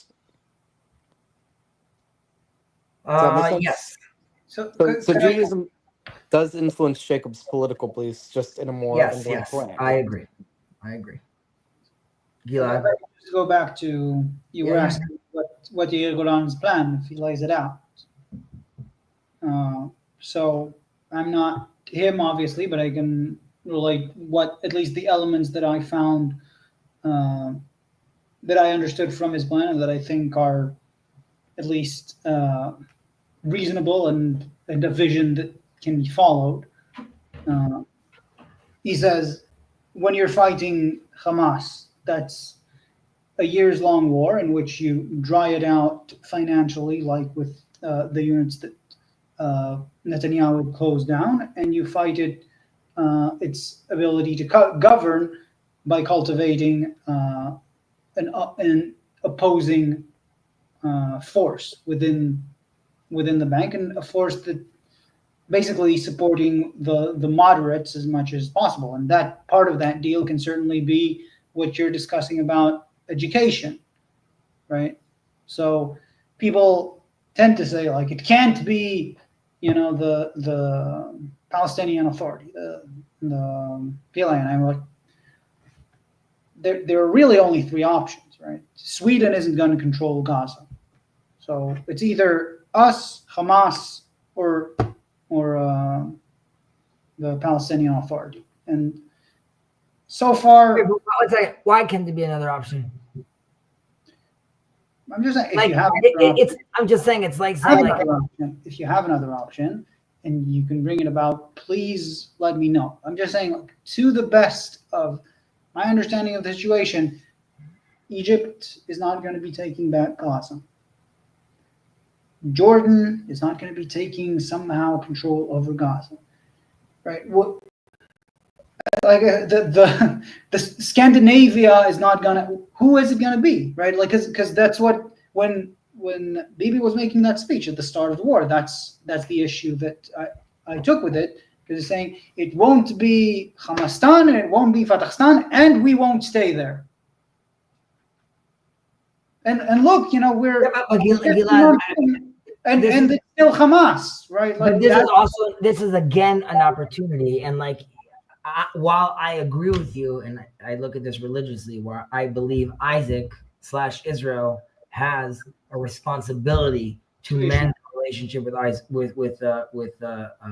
Ishmael, with their Arab cousins, and that's why I don't think like it's just they got to deal with it. On the other hand, here too again, you're saying like, listen, Egypt's not going to do it, and then hey, Arab world, this is another opportunity. Help them, teach them, take them, do. Be like, no, you need to figure it out. And like the pressure's on you, and like this goes back to like, I don't know, maybe I want a leader to go to Egypt to be like, there's a new deal right now on the table. If you're not going to do X, we're not going to do Y. There are other games that to be played. Okay, if that's the vision, I'd be willing to listen to someone who has that vision. No one is like, if I don't disagree with you, right? No one has a different vision. You're right. But that's what you asked me about Yair Golan, and I was like, this is the premise. You can say like we should question it, but that's the premise, and that's the vision he's presenting. He's saying like we have seen over the years that despite its plethora of problems, right? The Palestinian Authority has the potential, and there are interesting phenomena happening in that, especially let's say in East Jerusalem, right? That can point to some of that potential. Mm-hmm. And certainly, right, I think it would be absurd to say that the PLA is worse in terms of their extremism than Hamas. Do I agree that the PLA is worse? No, I'm saying that it's absurd to say that it's worse. Hamas is the more extreme. Say that it's worse. Yes, Hamas is definitely in its current manifestation. Yes. I'm saying Hamas is clearly the more extreme. It's in our interest to have them out of power, especially after October 7th, in all of the political ramifications of still having Hamas as a functioning organization, even if not as powerful militarily as it was. Right? The vision is you get the PLA, with all of the prefixes. Let's say, and the other element of that, right, is to finally make a decision about the borders of Israel with respect to the West Bank. I'm with you. I guess I would still have so many questions, which is like, okay, like, but then what if, right? Like if they attack, what's their response? And like, and that goes back to like also that's why I always get upset at right-wing leaders, which is just say you'll have peace. And what I just said right now, which is recognition of the Jewish state, no right of return, no category as refugee, and then you have we'll dance, we'll play. Just every day say that. Let them say no, and just every day say that. All right. Like if you get that from Yair Golan, with all the things that I said. Yeah, just because then like I just think that forces the other side into a new paradigm. And if you're in that paradigm, then there's what to play about. Because it's sort of the education, like it's because ideally the education is supposed to lead you to that understanding. But if you want to get there from top down, we could just say like that's the requirement.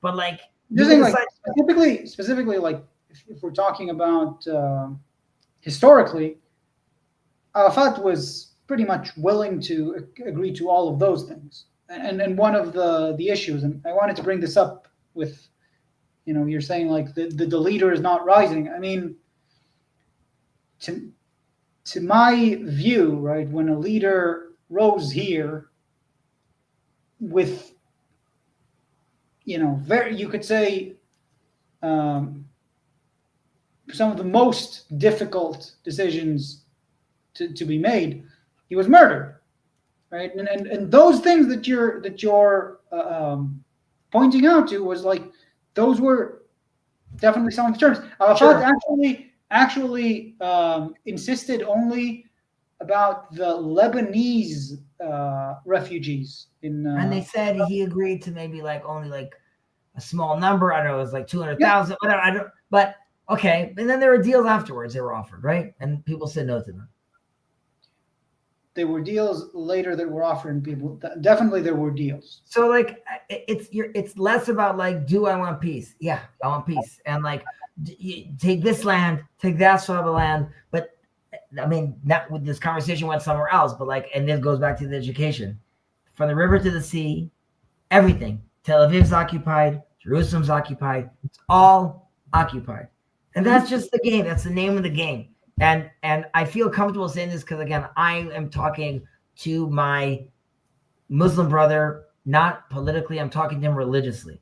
And that's it. And that's the name of, and by the way, which relates sort of to their Yair Golan problem, which is like, there's only so much you could talk about it from a national political pragmatic level.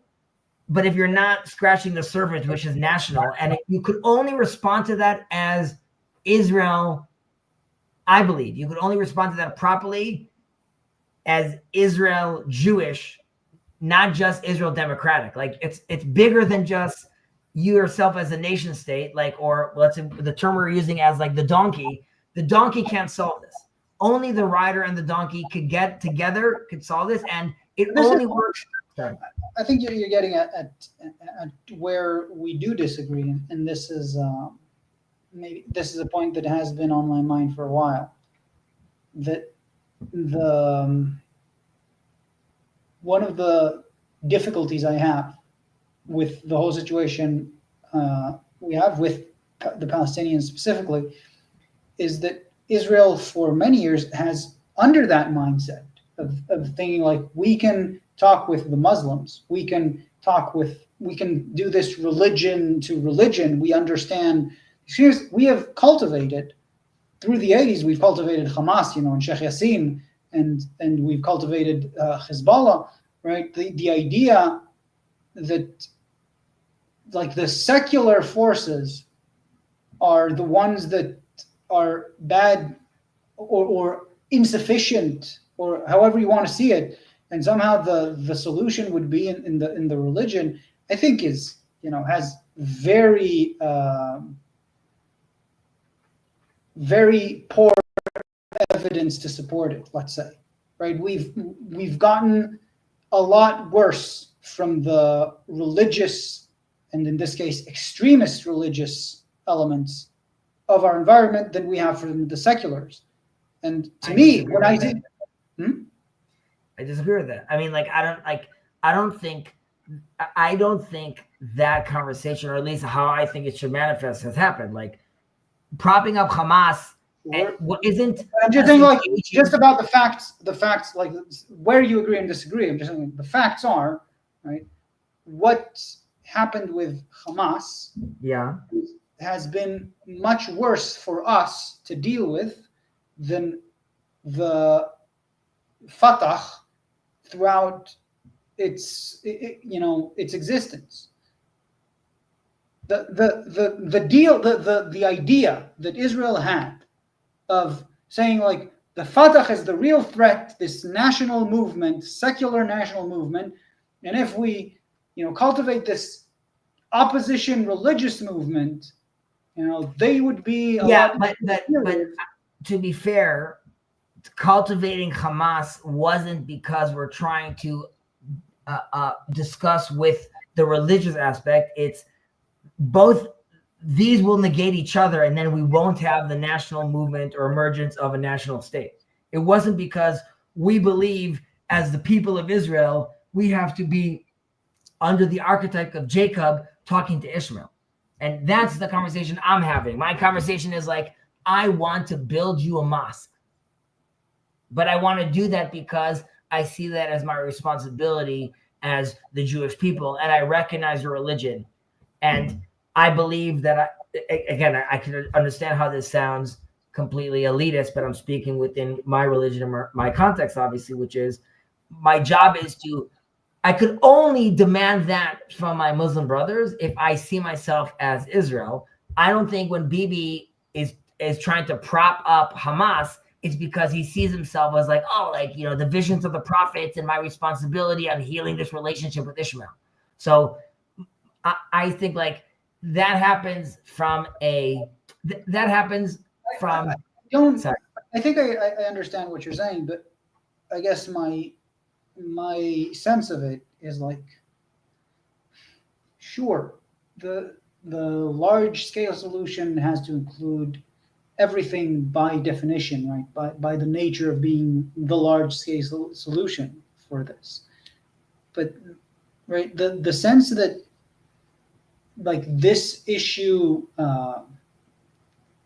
like you said, that someone like Yair Golan would be ill-equipped to deal with this because, right, it has to be solved in the religious level to have any progress at all, right? That peace or that peace is not possible without the religious elements. I mean, we have peace, yes, and with Jordan. And that's not an interfaith dialogue, a sort of peace. You're right. You're right. It's much easier. It's a relative term when you're dealing with defined nations, right? Or Lebanon. If I'm dealing with either way, I'm dealing with someone with that leads to apartheid, not apartheid, but you're dealing with something inside the country. An ideology also that gets exacerbated and funded by completely external powers that also leave a dream alive, right? The Egyptians right now don't have an issue of this refugee status that is ongoing that constantly tells them that they need to come back over here. So this goes to the education element, which is and that's why I could educate them from, let's say, what are Western values, but like that doesn't fit. The only language I believe is also useful and ultimately true is going to be a religious language. That doesn't mean you can't use political tools, and you have to have a political and secular conversation because they're secular tools. When I mentioned Yair Golando not being equipped, in theory, I hope to be proven wrong, is like, to me, I'm never going to be able to win that kind of war or demand peace if there's an issue with prayers on the Day of Atonement in Israel. Like, that is like, I believe that is seen as like they're not in it for the long run, in a certain sense. And to me, like, until we are comfortable with who we are, or until we accept the fact that Abraham made the right decision, we can't even demand peace, because we're not in that place. Like, you must feel comfortable as not colonizer to then see the other properly and have a discussion with them. And the colonizer is, let's say, a more secular term, but like, if we're not Abraham, then we're not here. And I only want to talk to them in that sense. And again, there's political tools we could use and there's agreements we can make. And I don't mind, quote unquote, giving up religious historical land right here. Now this land is yours for the peace that we're going to have, please God. Sure. But it only happens if I see them the way they see themselves, and part of a larger religion that has its other ideals. And people like to say how like, oh, like, this religion could be expressed peacefully. Non-secular, non-observant Jews, right? They eat pork and they eat those stuff. They're not expressing Judaism in a more, quote unquote, softer, more loving way. They're just not expressing traditional Judaism. Muslims that basically say like, no, you're misreading the hadith. Like, in most cases, it's just like, no, you're just not observing what traditional understanding of this verse is. I will gladly accept and learn and try together with you to sanctify this verse and give it a new interpretation like the Christian religion did or the Jewish religion did. But don't claim to me that like, no, we misunderstood this verse. No, this verse gets interpreted this way by the religious people. And that's the problem, because that is undergirding a lot of the interaction, the feelings that we have towards each other. So if that's not taken seriously, I just don't understand how one wants to engage in peace talks seriously, because it's bigger than just like the land. Because if you're thinking it's 65%, it's 82%, it's first, do you recognize us as Jacob? And if not, then like, and I'm out of them. There's nothing to discuss. I think that's something we should discuss next time, because Sure, it's a bit bigger than the time I have left before I need to go to sleep. And I think at least for me, that's a good note to end that on. Next point of divergence. But listen, maybe we're slowly coming closer on many things, Yeah, I think I find our conversations overall useful. I guess one more thing maybe to end, if you like. You said when I came on for a minute on the previous week of Rambam, you said that the interaction with me has changed the way you think about certain things. So I was wondering, we were talking about where we still diverged. So if you could point to where you feel like this has been fruitful for you, what it helped you see. I guess just more focus on, number one would be like, there's always a certain level of, let's say, corruption or games that like, I guess one takes for granted. Like, I know there's always bullshit behind, like, this TV anchor is lying and this politician said X, but there's a game. I guess also because of a place of taking you as a serious actor in good faith, right? That, because many times, there's a lot of noise out there and you hear this person yelling this thing. And like I tell you, like from someone on the right, just hearing, just not Bibi, like it already sort of like, I can't take this person seriously if that's all he's going to rant about, he's all going to say. But hearing from you the nuance and understanding and the back and forth allowed me also to take into consideration more seriously claims with regards to corruption and games that are being played. Also test them on the ground, sort of like giving me, whether it's links or videos or giving me things to look at that I could sort of observe and look at. And it's not that like, I think also in some of the videos we share, it's not like I'm living in this, like, I don't know what's happening out there. Nevertheless, it's more of that, seeing more of that, listening to more of that. And it just allows me to paint a more of a clearer picture of some of the issues and complaints that obviously people have on the left. So being more sensitive to claims with regard to the reform, how things are done, being more sensitive to the fact of, let's say, well, first of all, I mentioned this already earlier, but clearly I was wrong with like how the Ben-Gvir experiment would manifest, right? Like your concerns turned out to be true, right? Like I'm saying, like you could say the war did this as well, but because like, you know, there was more distractions to have less guardrails on him, whatever it is, you could say like your worst case scenario happened, which is like, if whatever the reason is, whether it's a war or whether it is, if this guy gets powered and there's no one standing in his way, it can lead to horrible disaster. And that's what happened. Like, I think like the person like is a buffoon, but worse, like corrupted potentially elements inside the police force, not policemen individually, but just like how things are led. And I think his attitude probably, and Smotrich potentially, this leads to a different discussion which we had with regards to how Israel was manifesting and behaving during the war, which I'll preface with saying, I believe we're a moral army. I believe our war is just. I believe we fight more honorably and more ethically than many other armies. Having said all that, if I'm going to go and sing and dance about how the Jewish people and lay onto the nations and all that, we got to be fighting our wars like this is the standard all the way up here, all the time. And if we see that, and from some studies and you know, the jury's still out, but if there were games happening, and again, and even if these games are quote unquote being still more ethical than other armies, still from our own standard, it seems like there were some I don't know how to describe it, because I really don't think it's acts of like genocide or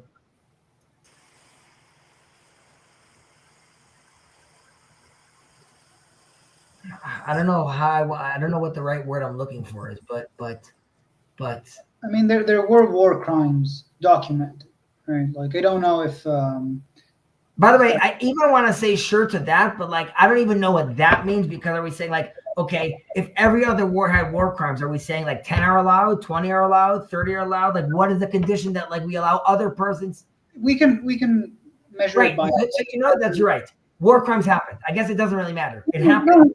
That's what I'm saying. We can also measure it by our own standards, which is like there have been a lot more than in our previous wars, right? And that's.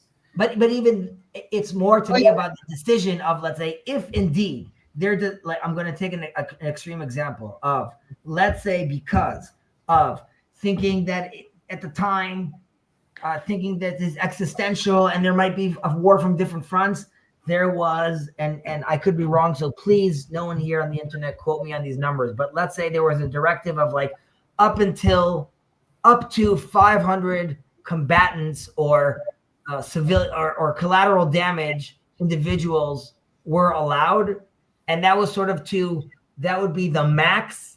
That's potentially was interpreted on the ground by some as, let's say, that is sort of the goal for the day, right? Not as in like you could have up until 5,000 dead, but like there should be 500 dead.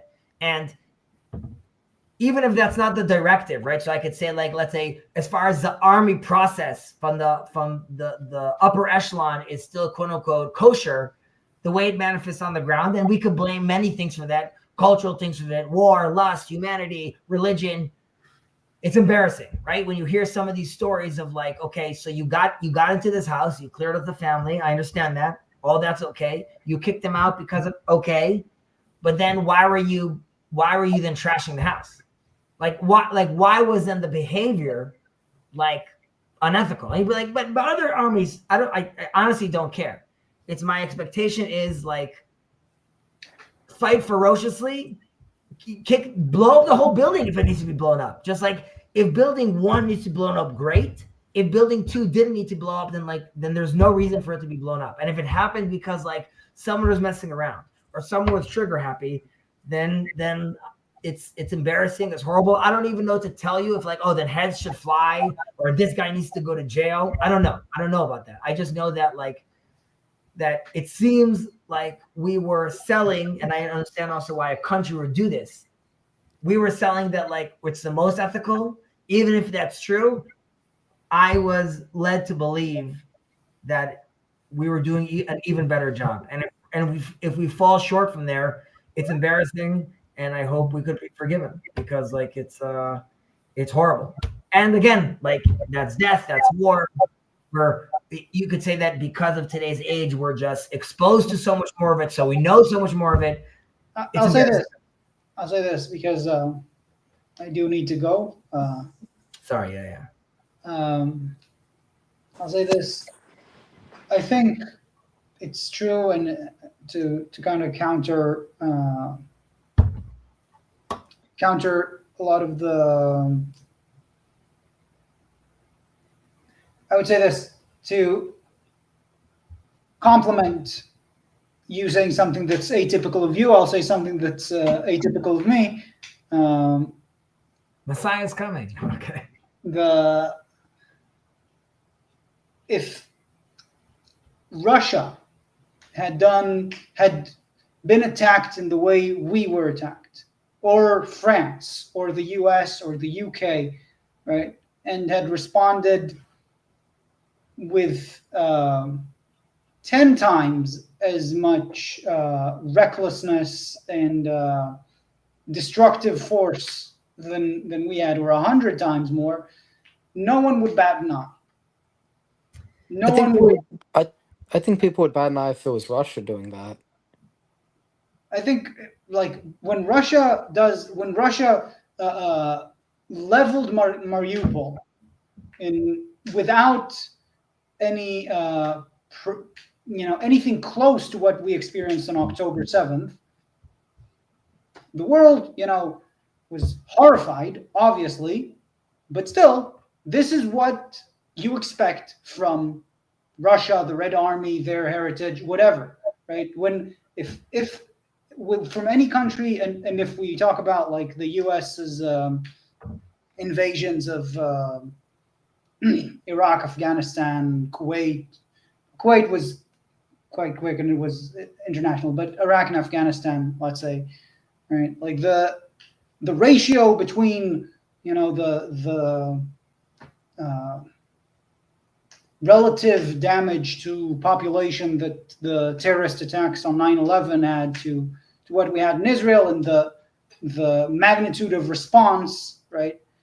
I agree that no one is judged by those standards, and I think by universalist eyes, one can say, and I think it would be a very reasonable claim, and I think that there are some Palestinian scholars not claiming this claim, but they're claiming something that at least I interpret as somewhere along those lines, right? There is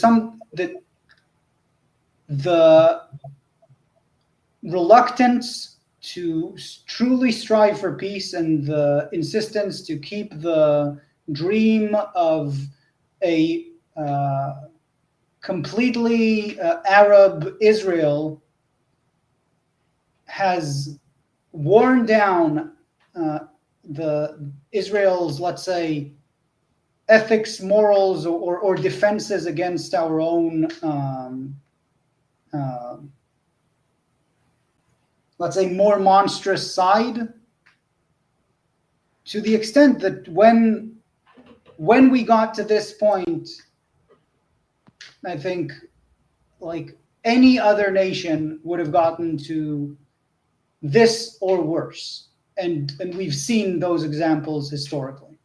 So I agree with you, but again, going back to the standard, like the beautiful move of the Torah is saying, like, right, we understand, and on the context is written is like wars need to be happening, right? But like the whole idea of like the prisoner of war, like of Shuvat Milchama, right, is like it's trying to control and reorient the human intention. And like if you're going to have war, you're first going to ask for peace, and before you battle, you're like there's a whole element of how to do so. And yes, we do many of those things, but again, like I still demand a higher standard. That doesn't mean I don't think we could be like we should protect our people. I wonder if you and I can answer, pick and choose, and maybe you and I disagree, but my argument would be to pick and choose is saying that this is like a war of expansion that seems obvious at this point. And I would say that you're hearing two people that come from, let's say, one's secular and one's religious, and one's coming from like the left and one's coming from the right. I think we both agree that there are voices in the current administration that have that kind of conversation. However, I think you would agree with me that the majority of Israelis, and I would even say the majority of like the political and how politically this would manifest is not an expansion. We're looking. I would say it's absurd. I mean, look, wars of expansion don't take like 2 square kilometers. Like that doesn't make sense. And even Syria, by the way, I was just saying, even Syria, you also have to realize a nation has to also respond to what's happening around it. Like you can't expect the nation not to be like a strategic point that could potentially lead to you being completely exposed to missiles, not knowing who the party is coming up ahead of you. You must respond to that. Only any responsible nation would respond to that. And if the vision of the nation is to be around for another 20, 30, 40, 100 years, that doesn't mean I want that land. But at the very least, it needs to be, I need to be on the offense. And I need to be realistic into where I live. So that, and Israel has been saying, we are down to give this back once things settle down. And even with regards to Gaza, at the very least, Bibi has not been talking about, and like even I was just starting to say, like, wars of expansion are not like, unless we're going to take Gaza as a part of expanding into Egypt and recapturing Sinai, and I don't know, like what's the vision that's supposed to be there, right? Like that doesn't make sense. To say whether like removal of people is what we discussed before, there are certainly parts of Israel that want to believe that would happen or that's possible and would promote that in any way they can, right? Like, and that's what we talked about, Smotrich and Ben-Gvir. They have more power than they should, but effectively, right, the current situation is not removing the people. I think that Gaza was devastated in a way that it has not in its history, probably in modern history. So certainly, like the rehabilitation of life in Gaza won't be simple. And let's see what he says. I don't think the Israeli government reflects the attitude of many distant Israeli people, but I do think this is about removing people in Israel's way. Again, I don't think. I think like if the removal of Hamas is the removal of people, right? Like definitely you want to remove anyone who is armed and directly opposed to you and aiming that weapon. I would also argue, we don't know the number, but I was assuming Pick and Choose would agree that anyone also that is in like people that are in support of Hamas or the ideology, are they allowed to be removed? Which we don't want. We're not removing people, I don't think. But let's say those people that want the destruction of Israel, are those people, right? That like we're like, no, let's just keep them over here. Let's just have these people just chilling over here, building up this ideology, digging tunnels, teaching their kids. So I mean,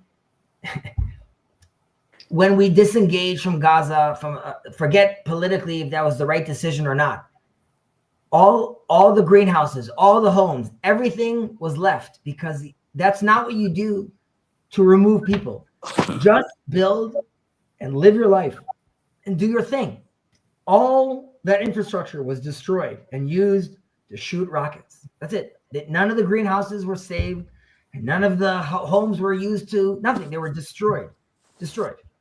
It's just, it's really not trying to remove a people. But I don't know. I guess sometimes like this conversation always makes me sad because I feel like, I don't know, like to pick and choose, for example, like you're hearing it quote unquote from the left. And I don't know if you're going to hear like, this is as like liberal or as progressive, you're going to hear someone from the right, I think, expressing himself about it. And if it's not satisfying, you wonder to yourself, like, I don't know, what else do you need to explain? Like how am I not explaining it properly? And this is not an offense. Don't take any offense to this pick and choose, but like someone in TLC, nuanced, open-minded, listening. Like, is it that you and I, Gilad, just don't see it? Or is it like pick and choose regardless, still has to deal with the world propaganda and it's too much? I'll say it like this. We have been terrible at helping ourselves with this problem, and that's one of the main, not one of the main, because October 7th is the main, but one very strong issue I have with this government, right? Like, you can't expect people in the world to see anything else because of how we've been conveying this, right? Like, if your minister, if your government minister is saying there are no innocents in Gaza, and then like you see evidence of officers on the ground, right? Not all officers, not even many officers, but there's enough to paint the picture of officers that act as though there are no innocents in Gaza, then that's the picture that someone abroad is going to see, right? Like, they have limited information, and like we're doing ourselves no favors. Right, but so then does pick and choose think that you and I are just ignoring that or covering You muted, Hesse.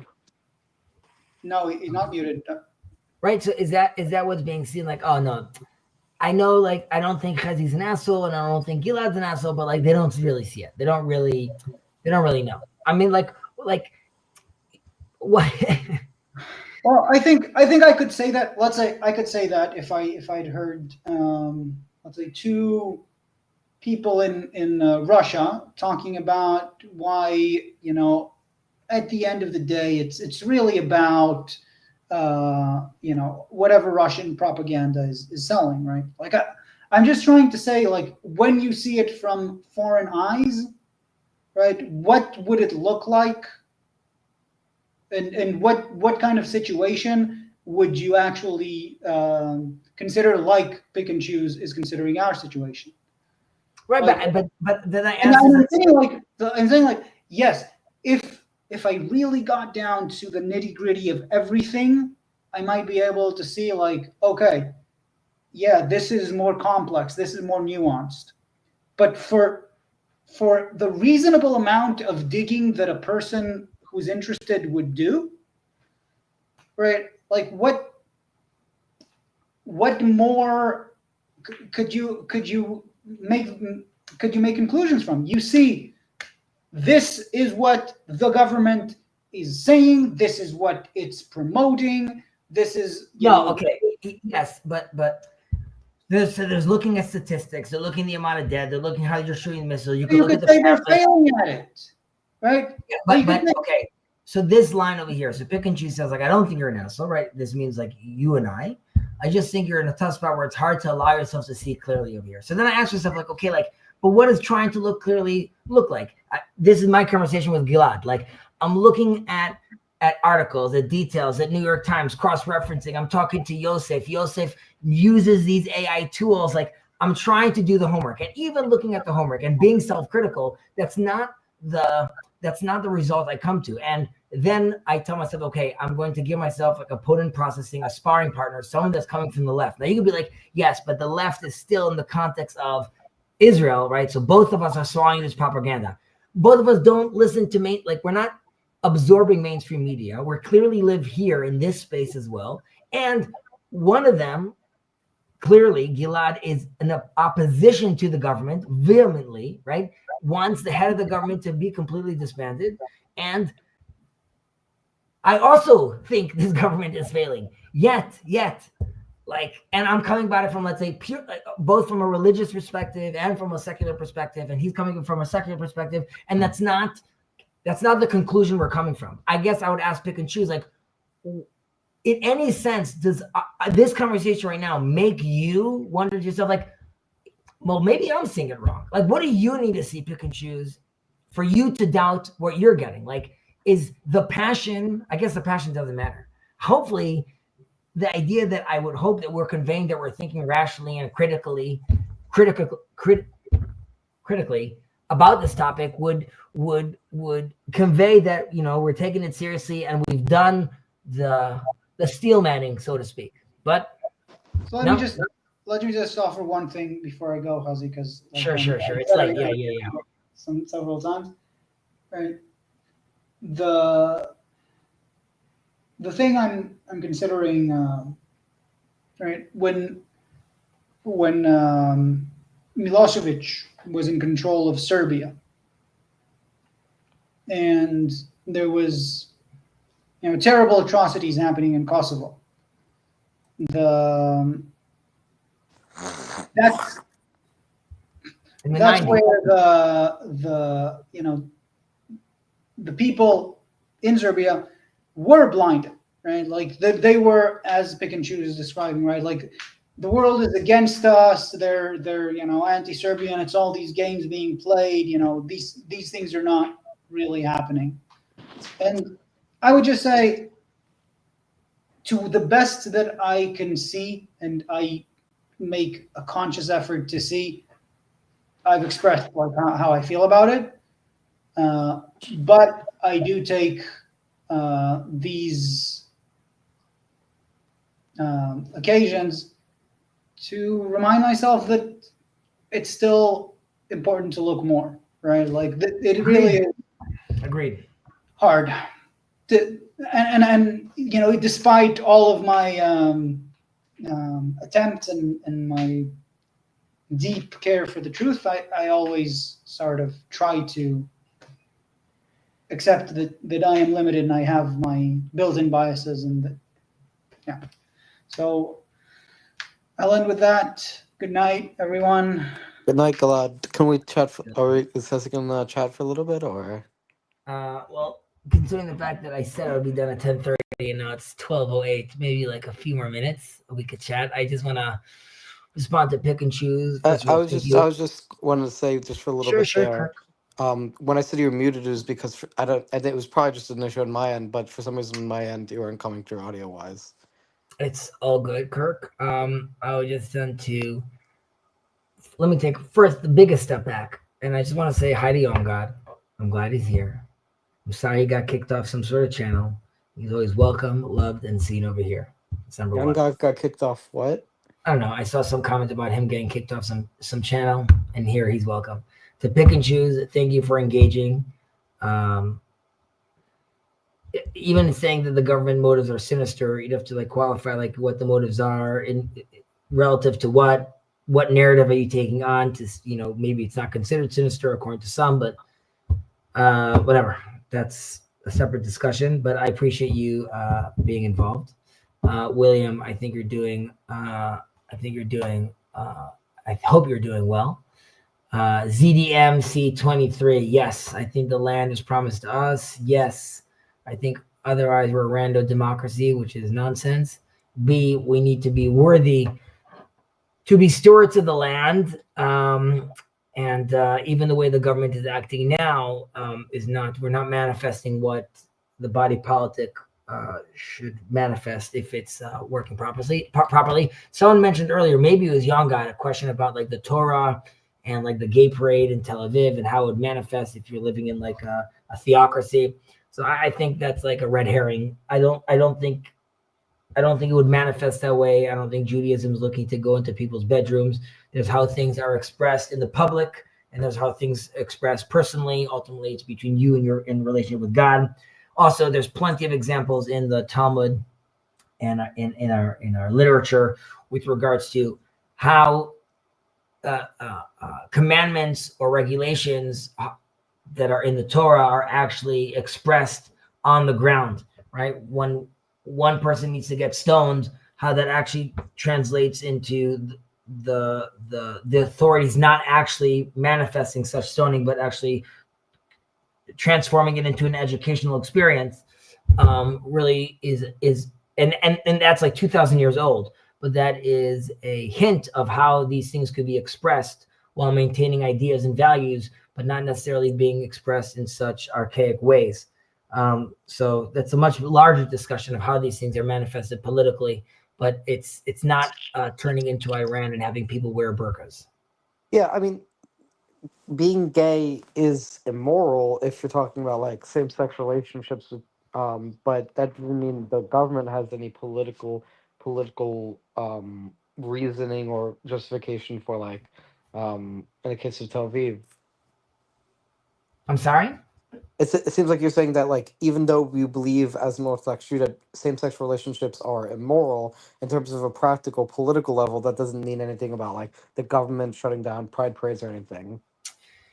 So it's like it's a progression of like right now. I think practically on the ground that like every city should sort of have its own.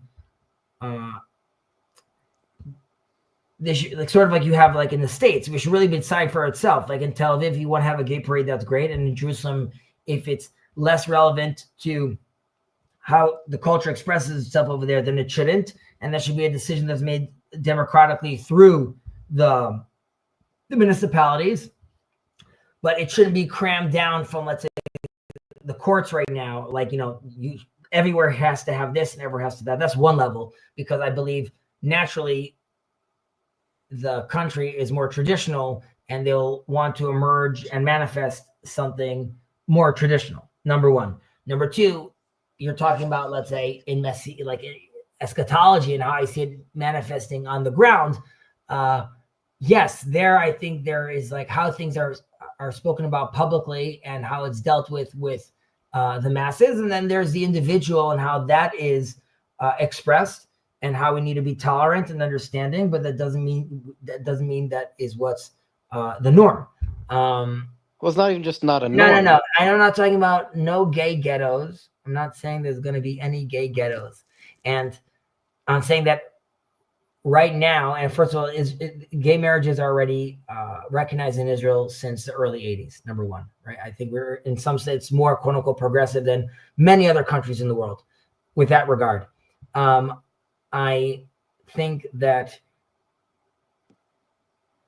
how one speaks about it, how Judaism or religion speak about that topic needs to be refined and changed and clarified, number one. Number two, just like cultures have gone through quote unquote a sexual liberation, you could look at it as a progression. There are other changes and realizations and revelations that could happen that allow to sway, change how a public or a society looks at certain topics. If we're quote unquote in a meaning crisis, new meaning could be expressed and found, or ancient meaning could be re-expressed and found. And I definitely don't think it's by force and by fear. I think there's language that's used like that in our ancient texts. They need to be taken in context, and again, always with much of the other movements of our sages, which is like, even if there's an extreme sentence within the context of how these things manifest within communities, you many times see that these things are softened, nuanced, and expressed differently. So you would disagree with Yoran Reuven approach? Would you disagree with like Yoran Reuven's approach, where like I've heard Yoran Reuven on YouTube say like you're not even allowed to be friends with gays? Again? I said it sounds like you would disagree with Yoran Reuven's approach, because I heard Yoran Reuven on YouTube say something like you're not allowed to be friends with gays, or you're only allowed to be friends with gays if they don't publicly express it. No, it's gobbledygook. Nonsense. There's different things, which is like, okay, like does my Okay. Yeah. I was In just, yeah. Sorry. Go I ahead. was just saying, Jacob's not a fan of Euron Irvin. Yes, I'm aware of that. I would say that like we need to get to a place. No.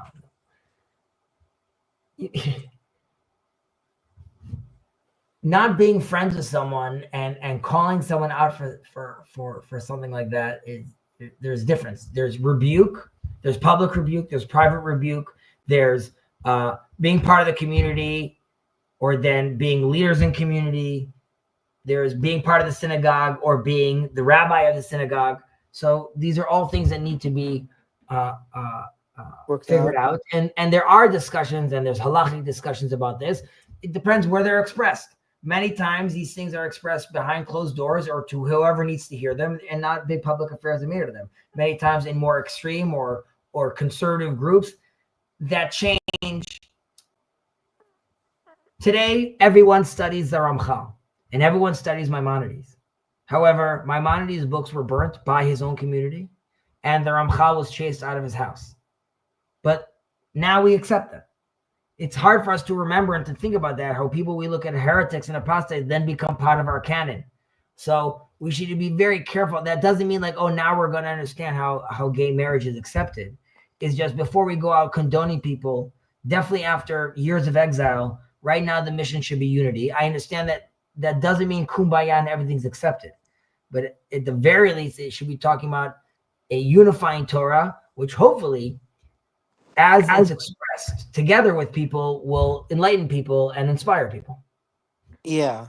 Oh, and so it was an interesting conversation between you and Gilad, and but it sounds like I mean, you two, you have disagreements, but it sounds like for the most part, when it comes to Gaza, it doesn't sound like you have like major disagreements.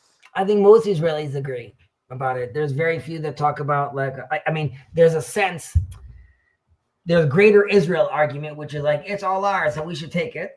One extreme. There's a different argument, which is culturally and tactically, when fighting with Muslims, the only real win is taking land because they see it all as theirs, and less about me manifesting like a biblical promise, more about me showing that like your actions are actually costing you your dar el harb, right? Your home of war. Everything should be yours, or dar el Islam. Excuse me, dar el Islam. It's all going to be ours. So you could say from a tactical perspective, you know, if you have an ideology that doesn't mind killing its civilians, right? So by just quote unquote blowing up homes, or now there's X dead, that is not deterring the enemy. So it could be that you want to take land because that is a devastating blow. I don't say I agree with that, but that's a different argument of why you want land. Do you believe that the state of Israel should take parts of Gaza under its legal jurisdiction? Again. Do you believe the state of Israel should take some parts of Gaza as under Israeli legal jurisdiction? I mean, like, definitely, like for like hostages, like that's like, you know, this is ours until like everyone needs to come back right now immediately. The babies, the women, everyone back immediately. Like the different levels of how you want to be playing this game. Like, yeah, take the land for that purpose. But again, my mindset is like hit hard and speak peace. Destroy, kill, target the bad guys, of course. And at the same time saying every day you should start with, like you should say, we just killed these 7 terrorists. We're horribly and sorry for the death of any innocent person. We can't wait for inshallah for there to be peace and Allah to bless all you people, like every day, and be genuine about it. And like we're like in many peaceful and supportive Arab towns, just keep on piling down better infrastructure, better schooling, build more mosques. Just like that sounds like some affirmative action nonsense.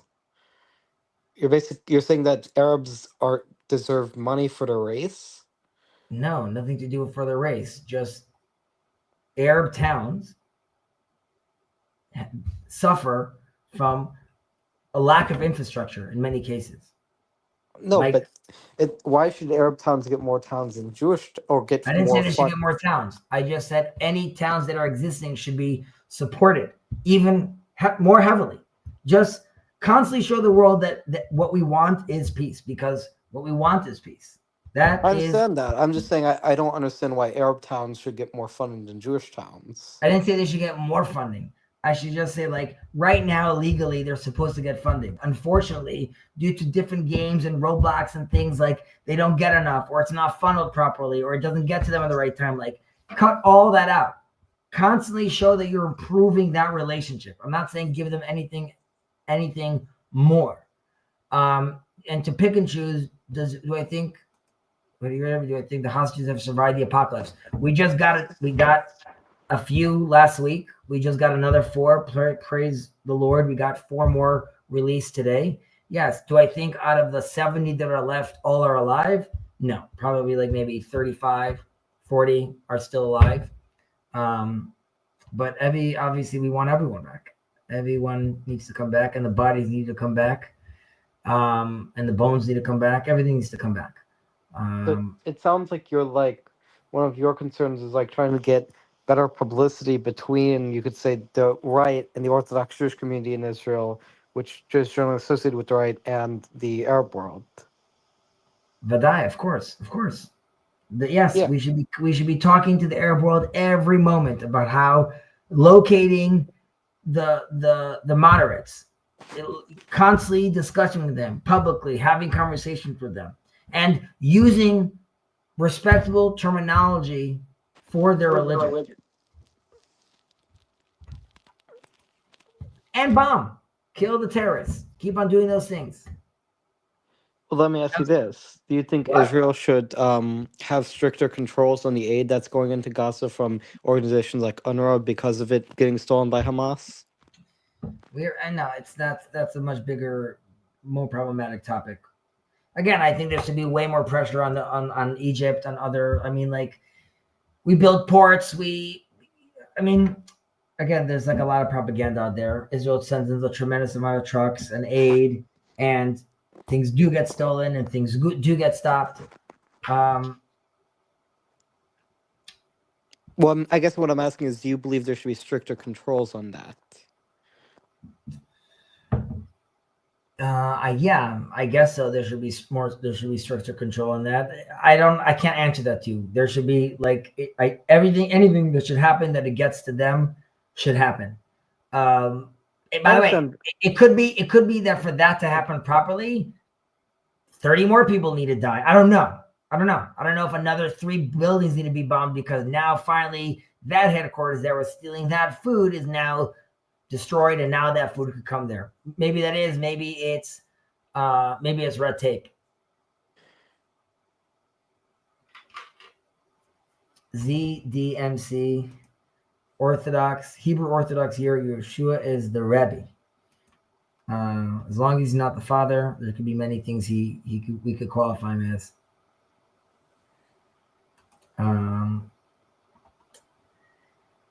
Heavy conversation. Heavy conversations.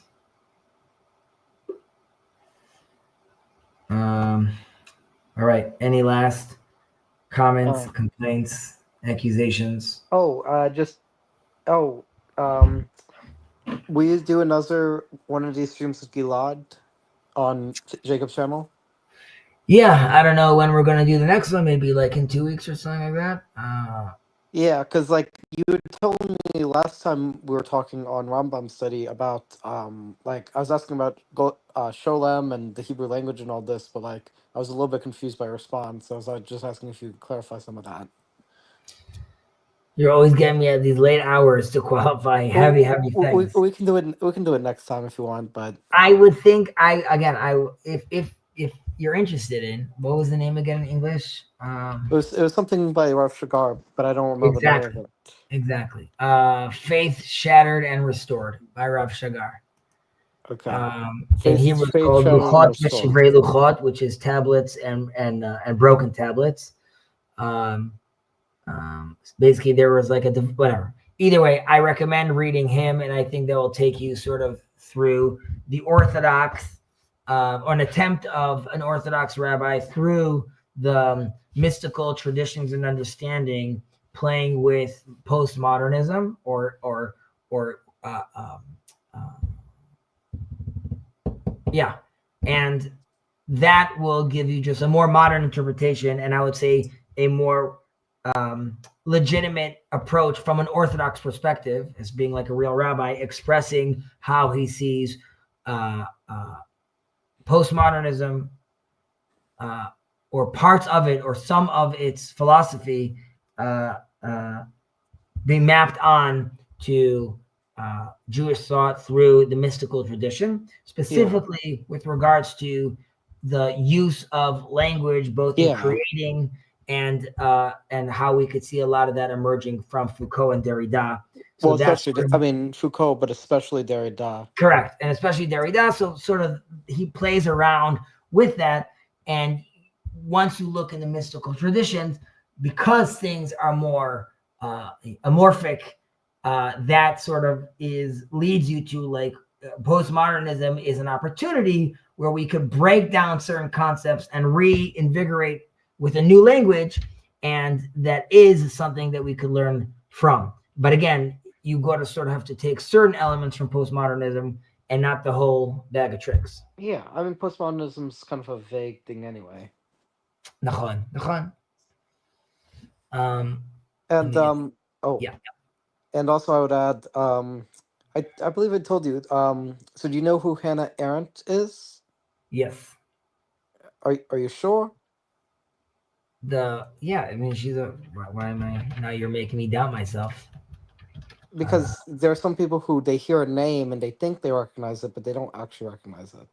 Yeah, I mean, it's just like a famous person in Israel also, because like, she's Jewish, she's not but the philosopher you're talking about. Yeah, well, the reason I bring her up is because she had a debate, or not a debate, a correspondence with Sholem. She has a street named after her. Where is that street though? I'm just also thinking about it right now. Gershom Shalom. I mean, a lot of his stuff has been he had some misconceptions and mistakes in his research on Kabbalah. That's not to detract from the great contribution he's done to Kabbalah and the literature. Not that he necessarily came up with new concepts or taught new Torah, rather, but an early version of systematizing, like historically categorizing sort of its development and bringing it up to the forefront of the conversation in Israel, which then led to more development or a more richer development on the topic. Okay, I'm looking just at the comments over here. A lot of Christian love. Yeah, sure. All the Christians in Gaza should be safe. All the Muslims in Gaza that don't want for destruction should be safe. I get confused. Chazi is a Kabbalist, right? I don't know if I'm a Kabbalist. In my young age, I was more of it's called a brisker. It's more of, let's say, I'm Maimonides' rational sort of thinker. As I got older, I've taken on a lot more of the Kabbalistic or Hasidic teachings. Really, I try to have a weaving and a mesh of all these things. In many cases, trying to create a synthesis, as in see where early ideas of Maimonides later on can be potentially explained in Kabbalistic terms, or seeing where you could be speaking at different modes, at different levels of interpretation. But I don't know if I'm a Kabbalist. I love God.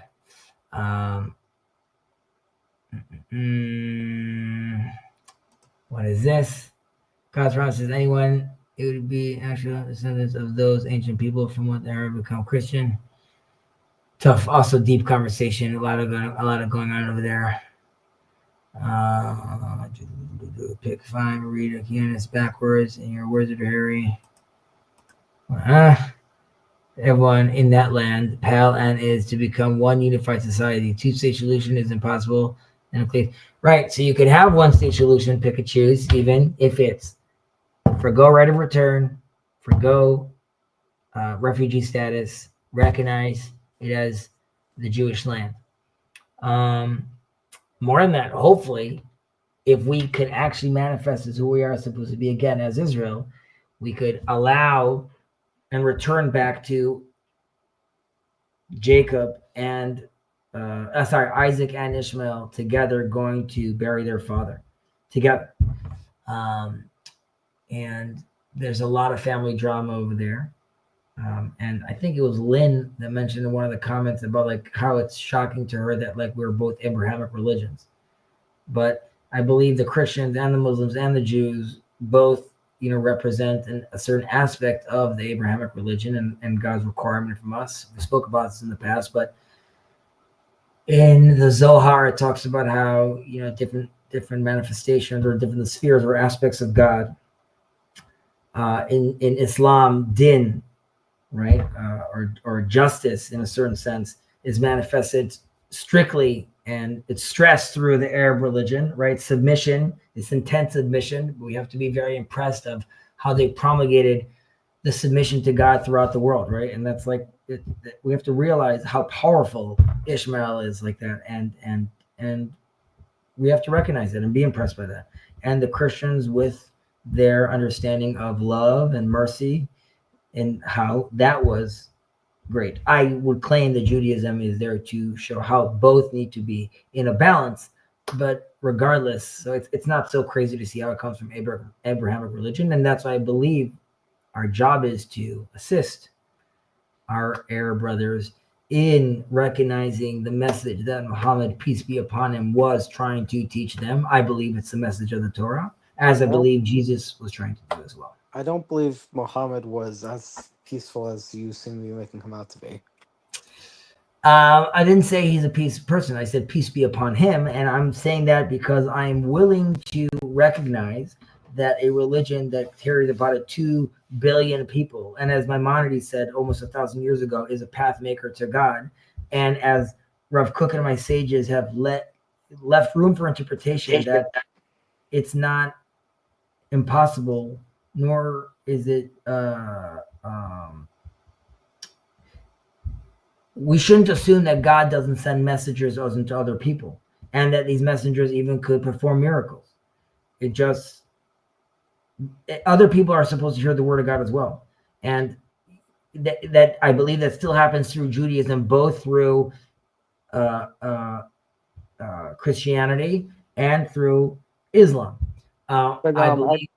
Sorry. Just to clarify, I didn't say anything about that being a message for God or 2 billion Muslims. I said I don't think Muhammad as an individual was a peaceful or moral person.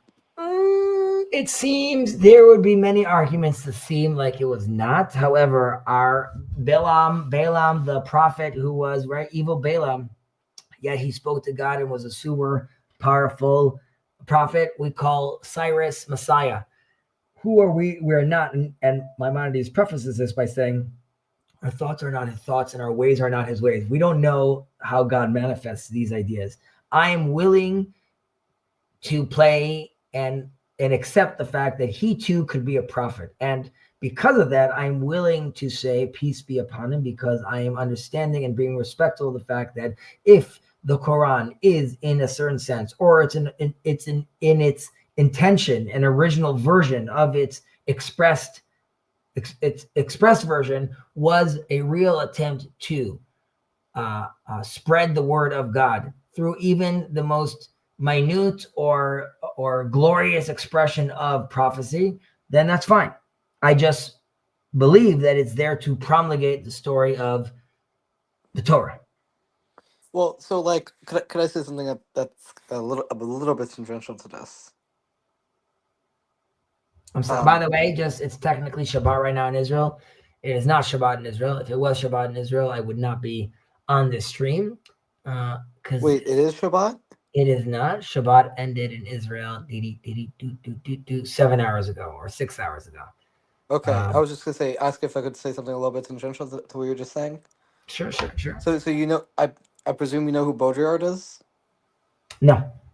Okay, so he basically came up with this idea that through these symbols and signs, we've basically created a culture of simulacra, as he states, where basically the authentic, original existence has basically been distorted through symbols to the extent that people live in like a virtual reality equivalent to the Matrix, because basically all these symbols basically distort the original copy. So like, you know, you have an apple and then you have the simulacra of an apple, which is like a plastic apple.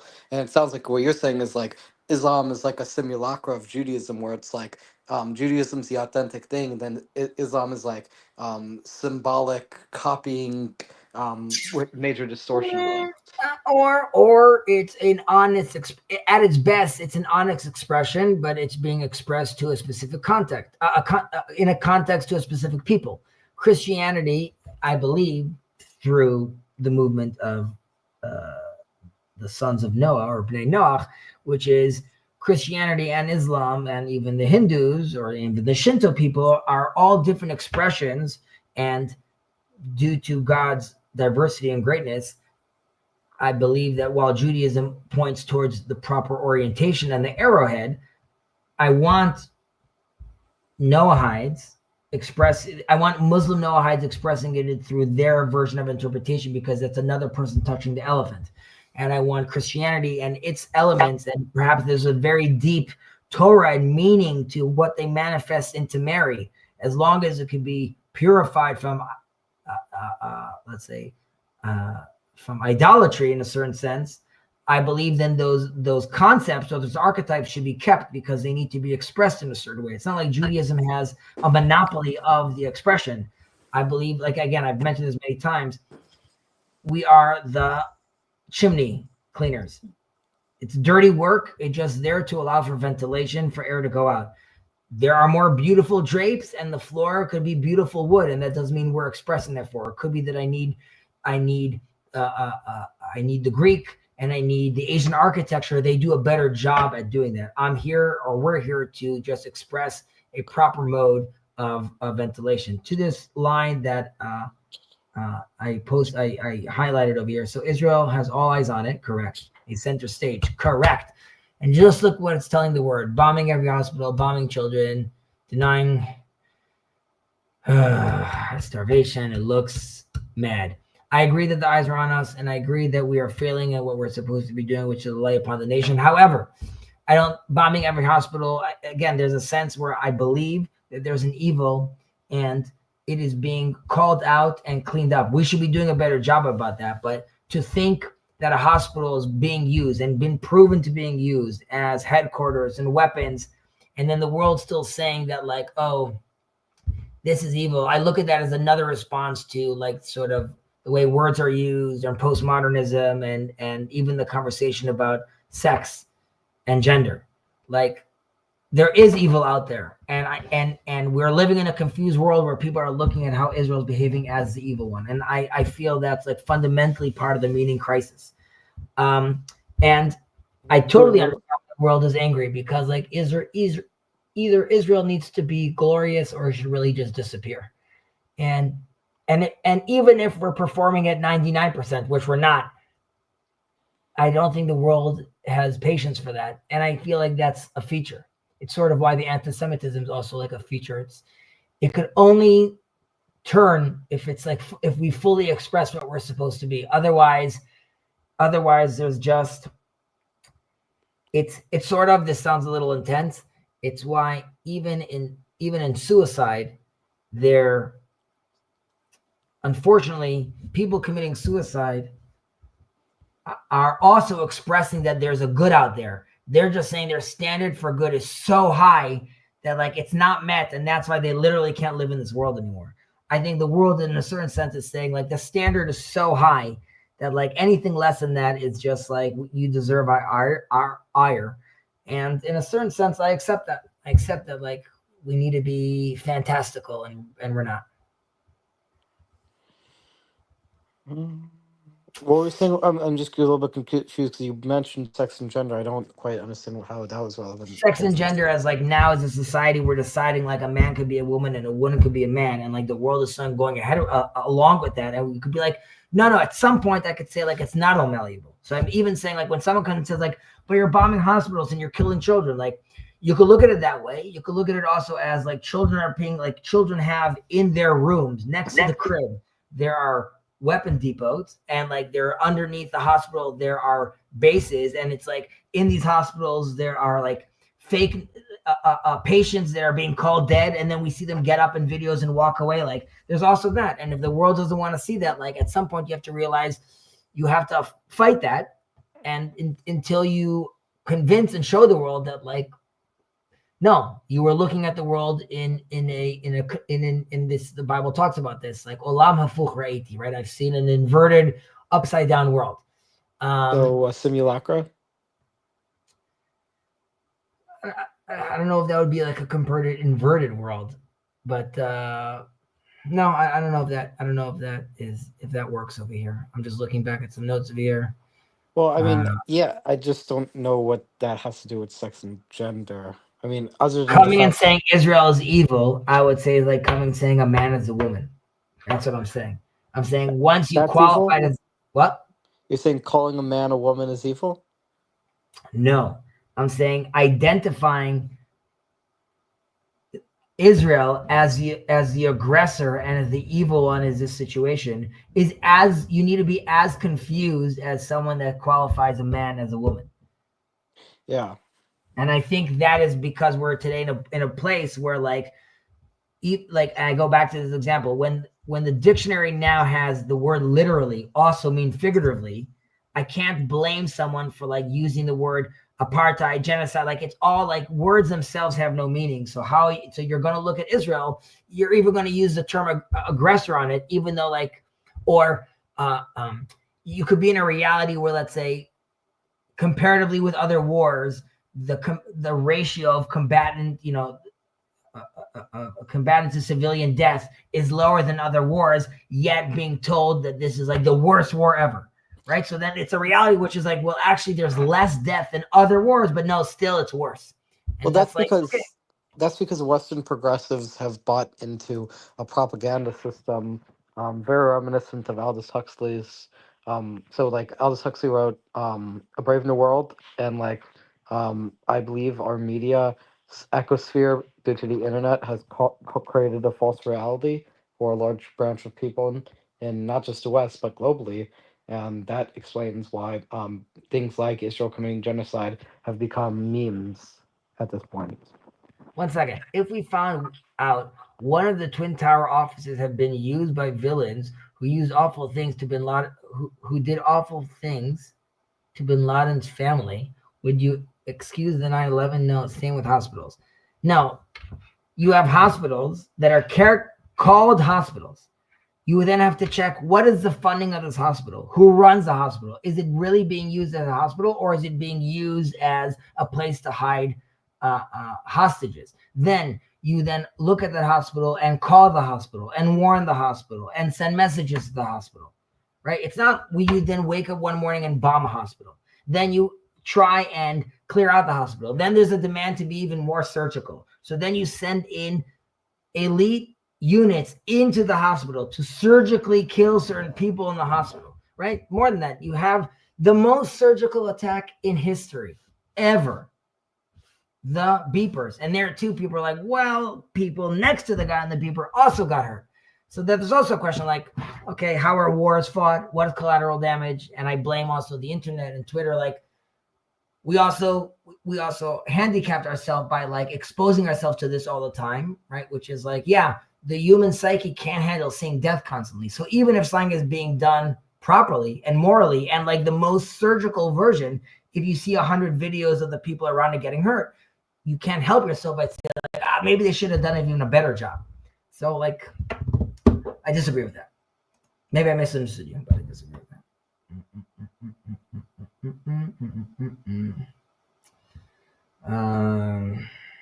People fighting. Remember, Chazi, this logic applies to you too.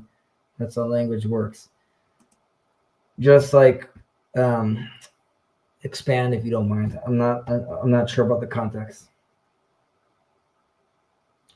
All right, one more minute. Ugh. Just to be clear again, the stream was built on a political premise. I was talking to Gilad, right? So like when I try not to, maybe I'm wrong, maybe I get into these topics a lot, but I'm not trying to ruffle any feathers, as they say. Peace and love.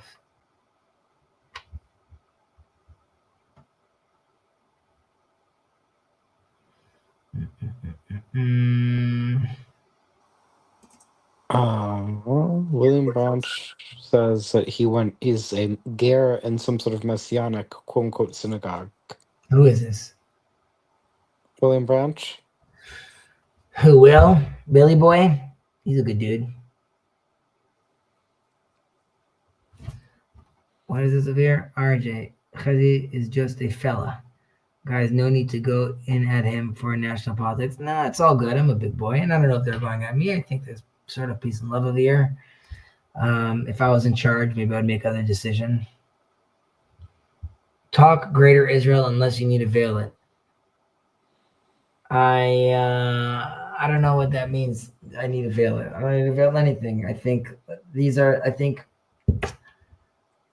when we talk about the prophets, our sages tell us that because you get different versions of certain prophecies that potentially contradict each other or different styles of prophecy. And we're told that the prophets, they prophesize in their own different styles, but I would even go as far as interpreting that as these are potential timelines, right? Or in let's say quantum mechanic terms, like these are all options, right? But they're only actualized once they're perceived, right?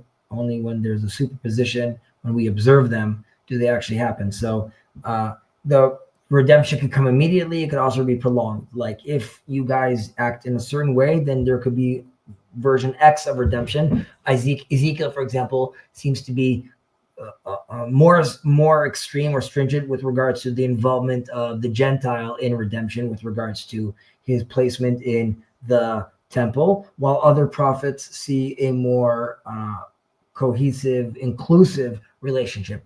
And that could also be with how these things sort of play out. It depends where the Gentiles land. And this could also map on geopolitically, how things happen. So like there's talks about like, the last exile of Ishmael, and it's hold on the land. Ishmael could be the greater Muslim world. There can suddenly be a beautiful emergence of peace and love with Saudi Arabia and other Arab nations, and then like really Ishmael then is exemplified and manifested through a small group that you're like fighting with. So I don't know if Greater Israel means biblical Israel. I can't tell you that. I do think it means that we're sovereign in our land, which means that we are in a proper balance of people, land, God. And the Torah that's included in that, of course, means, which is one of the highest values, which is mentioned a tremendous amount of times, right? That's the tension. There's nothing more biblical than Sarah's tomb, tomb of the patriarchs, right? Which is in occupied Palestine, right? In Hebron. But there's also nothing that's mentioned more in the Bible than our relationship with the foreigner, the widow, and the orphan, right? So like that amount of power comes with a tremendous amount of responsibility. And recognizing and seeing the foreigner and understanding that not only the foreigner is, again, a feature, it needs to be part of the system. As in, of course, the greater foreigner that's all welcome to the eventually called the House of Prayers to all of nations, right? There's that level, but there's also the society of Israel could only function properly if built into it there is the foreigner already there inside the land, which we also could look at it as like a Noahide, but that relationship all the way to Messiah coming from Ruth, right? Coming from the foreigner, and our relationship always with the foreigner, whether it's our beautiful relationship with Jethro, and many others. So So greater Israel. like Yoda, you agree with that Yoda and Maximum or With Maxim? what? So you agree with Yoda? I agree with Yoda, like from the Jedi's.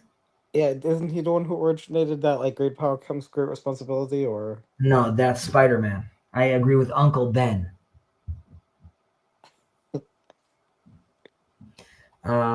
That's one of the first Spider-Mans. I wrote a response to something you said. I'll try to find it, but it's just a comment on how everyone is a pawn of geopolitics, which means they are pawns within the same right. Yeah, sure. I don't think everyone's a pawn in geopolitics. I think that's a very cynical attitude. You are playing a game, and we are part of that game. Not necessarily. How are you not part of that game? The pawn's man queen is a woman. Then a promoted pawn is a transgender. What? Just okay. No, I mean like geopolitically, there are people who are used as pawns, but there are people, certainly governments with autonomy, and clearly to say that a government who has But autonomy. those governments are also pawns at part of a bigger game that's being played. Yeah, but there's a certain level of abstraction at which you have to say like this is the political entity which exercises enough power that we're going to say it's not really a pawn, it's actually the person moving the pawn.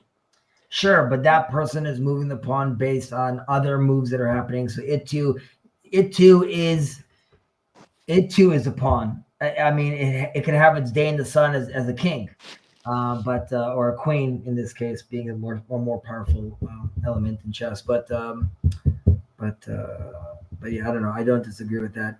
Chazi, more Torah, yes, always more Torah. Even though talking about Israel and its manifest destiny is already a manifestation of the Torah. Chazi, more prophets. There's so much about the prophets. Yeah, the prophets really nail it home.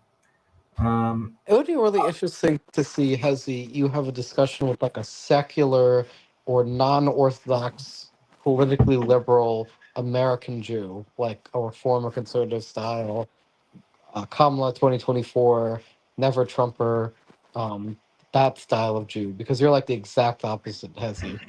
My client oversees As a all the conservative. funding for the Democratic Party.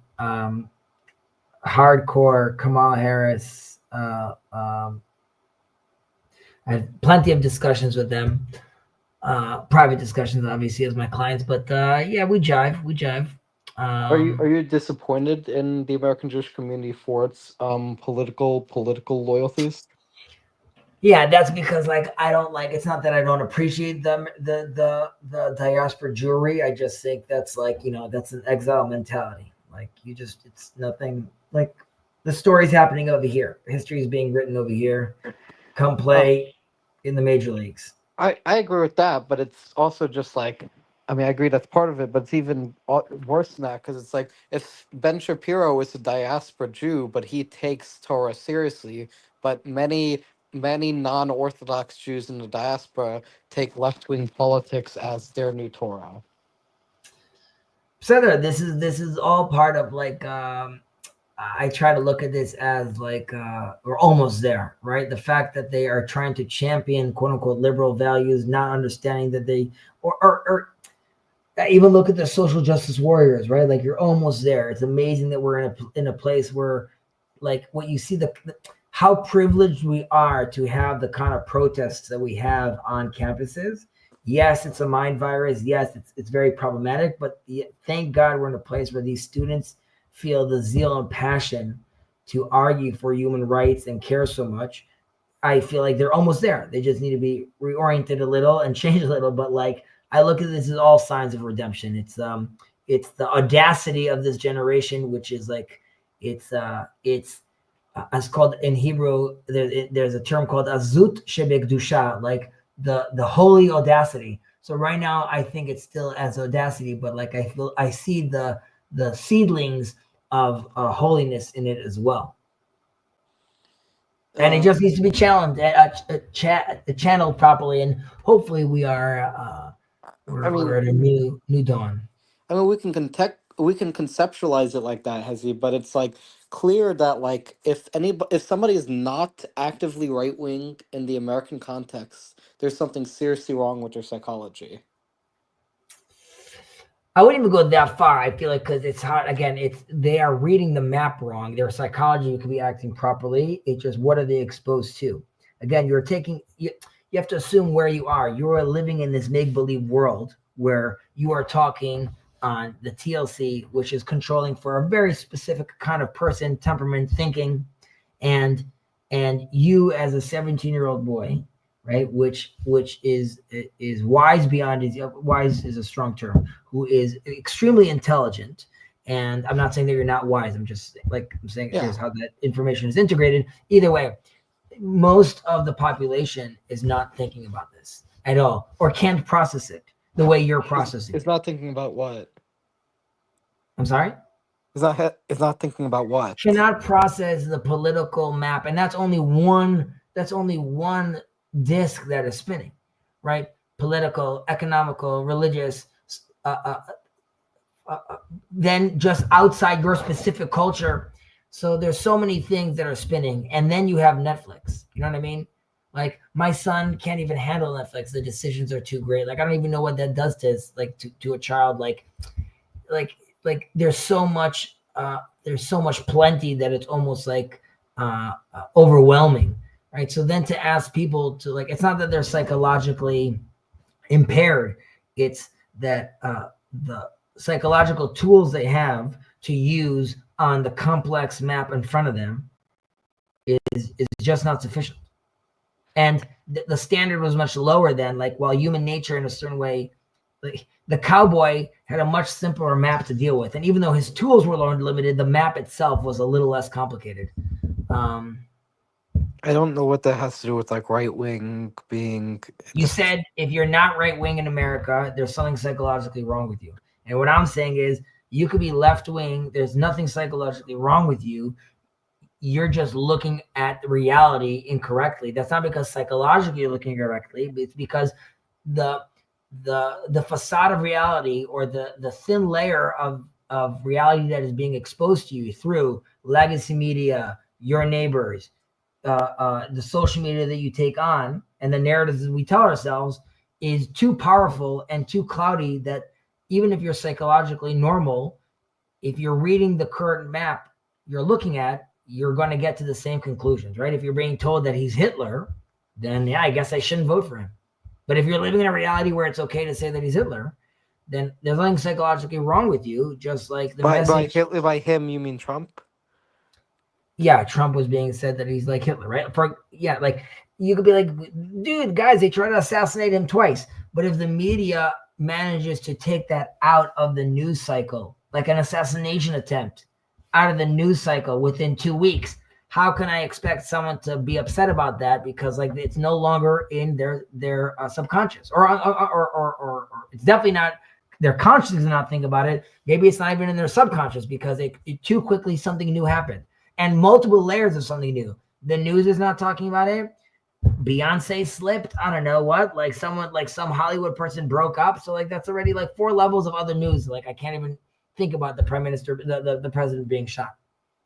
Yeah, and like I think you can't. It's hard to judge them. It's hard to. Then I try to judge them based on the fact that they think something wrong is happening, and they're willing to not go to school and camp out on the campuses and call Israel apartheid, right? And then I say like, okay, I don't think psychologically they're messed up. I think society and the world is messed up. I think it's amazing that they feel like, whoa, dude, like injustice is happening. We have to say something. Amazing. That's where you want society to be, because beforehand we were in a society that just allowed people to completely get killed, destroyed. Comes God and says to Pharaoh, yo, this is not happening anymore. You are going to free my people, and this is a message to the whole world. Everyone should be free. So it took 2,000 years. And now, ironically, we have people of the world telling us Jews, hey, free these people. So we're almost there. We're almost there. Yeah. I see Young God saying they're doing other things like touching grass. Young God, I could touch grass more, certainly, but I do touch grass. I just want to get that out there. Hold your horses. They're correct. Let's check your sample size here. I guess he's asking about the question.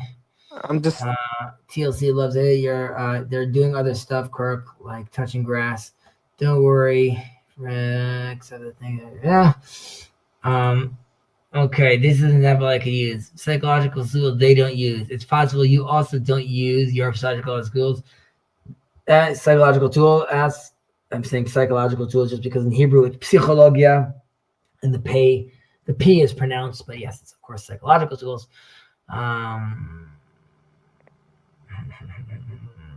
So many comments, so much stuff going on. And I know nothing. I'm a simple man with simple ideas.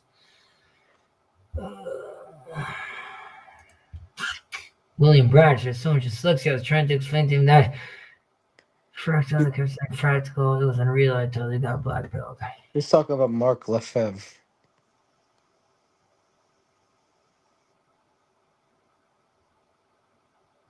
Because the other night I was saying Kazi showing a fantastic example of straw manning. Okay, what did I straw man? he said Star Manning. Star manning. I don't know what even star. First of all, I'm the dyslexic one, I guess. And I don't know what star manning means. I hope it's like not too bad. Is that when you watch Star Wars and then you use that to make a political argument? I mean, Can we go into how the Star Exodus has wisdom for both combos tonight? Chazi, have I read the New Testament? I would say yes. I wouldn't say cover to cover, not every parts of it, but definitely portions of it. I have a Quran and New Testament on my bookcase, which so I raised a lot of eyebrows in some people in the neighborhood. It's all good. Also, real quick, reading the comments here, RJ said, "Kirk, hold your horses. What's your sample size?" Or like, check out sample size. Your sample size for what? Like, what are you saying with regards to saying that these people all have psychological issues? So he's saying, like, what's your sample size? And I think I think anti-Trumpist American secular liberalism is a plague on most of the American Jewish community.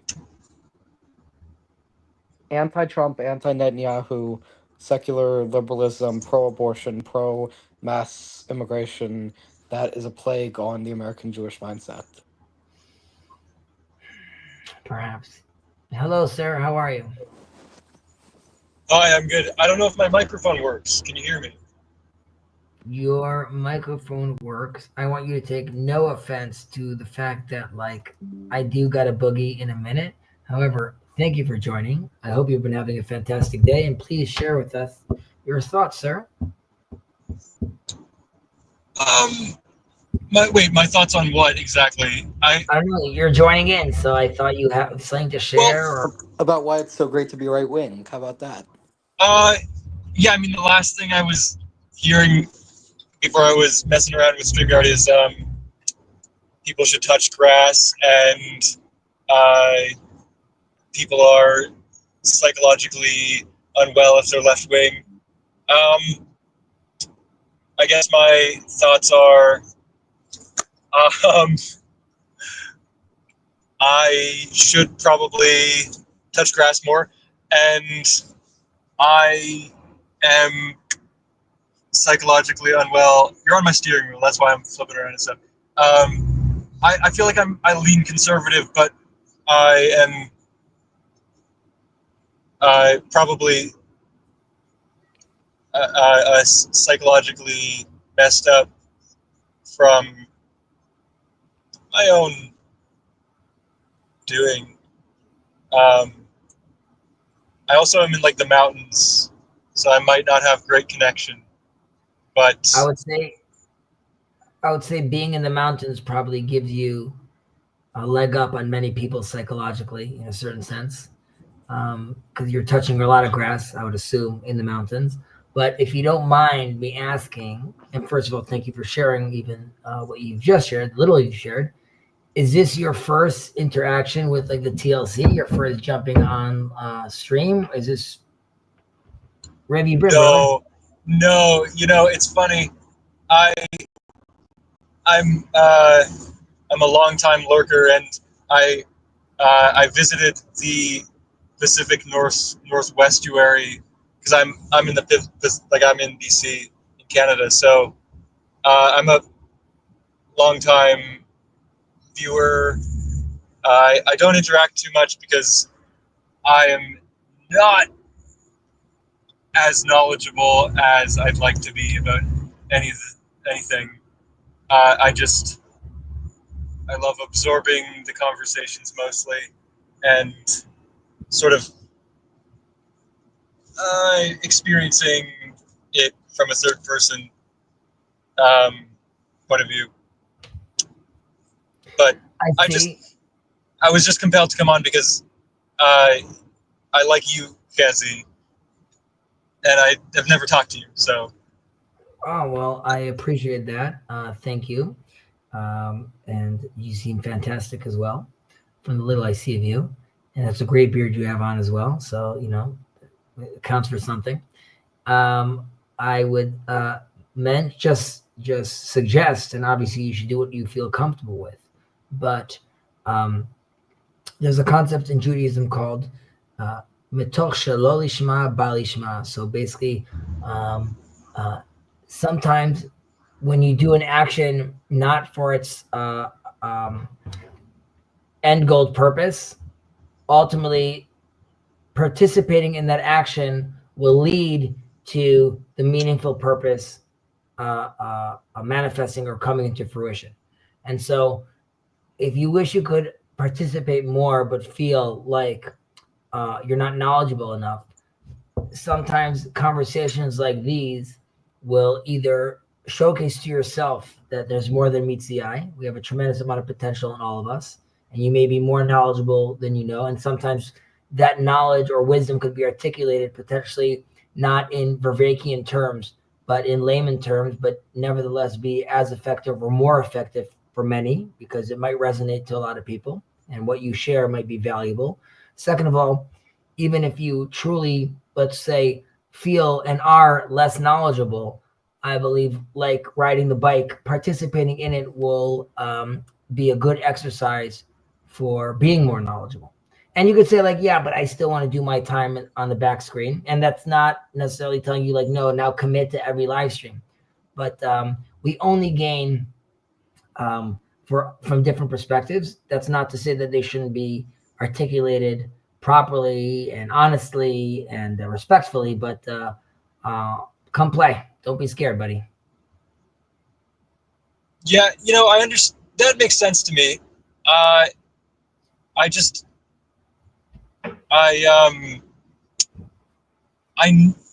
would, yeah, that makes me feel a little bit more confident. But I have all these crazy ideas inside my head that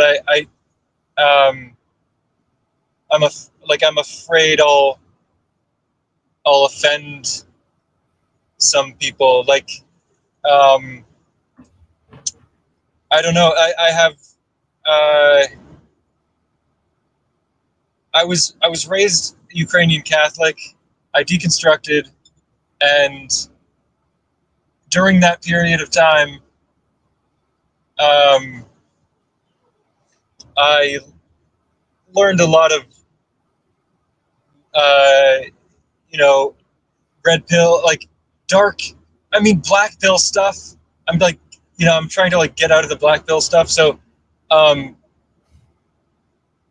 afraid that I will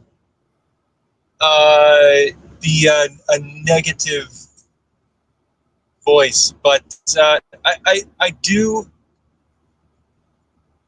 I have some hope. I have not for like politics, and I don't know if is that what you were focusing on here, like politics, because it says is. We lost you on the end of there, but if you could hear me, yeah, this specific stream was a political stream, or it has a political agenda to it as part of a larger discussion or ongoing discussion I've had with a friend of mine, Gilad, who's on the other side of the political aisle. So aside from our own interaction and trying to learn and understand one another, ideally, is also an element. It's been going on for over a year to showcase nuanced dialogue, that it's possible, hopefully leading also to some sort of shared understanding and even growth, but also just the exercise of having those conversations. We lost our boy, but this is a great time for me to pass out. Wow, 1 a.m. Okay, I told myself I wasn't going to do this. But it Okay. happened. Peace, says he. Peace to you too, sir. I'm And just responding. You'll are we hear gonna this do as well. Rambam study this? Well, Yes, actually, we will that's- have this Wednesday, Maimonides. I don't know if we'll finish chapter 4, but if we don't finish it today, we'll finish it next week. And then probably like in another 2 months, we'll finish the 8th chapter, and then we'll move on to, I think we're going to do a deep dive on prayer, specifically Shema, Hear Israel, and the silent prayer. But Yosef will get back to us. And this is in comment. This is response to ZDMC. But I don't know. I'm not going to host the Gospels, nor am I qualified to host the Gospels. But with regards to Genesis study, we are going to have a deep dive on the first few chapters of Genesis. Yosef and I are going to do a verse by verse reading with commentary. So when we have a date for that, people are welcome to join. I guess the heavy lifting and deeper discussions are going to be really about the first few verses of Genesis, but then we'll get into it. And Yosef is like Encyclopedia Brown. It's just a wellspring of like knowledge, which always humbles me and impresses me, and it's just fun to be around people like that. So I'm very fortunate that he agreed to do that with me. But so everyone's welcome to come, and catch you guys on the flip. Okay, peace. Wow.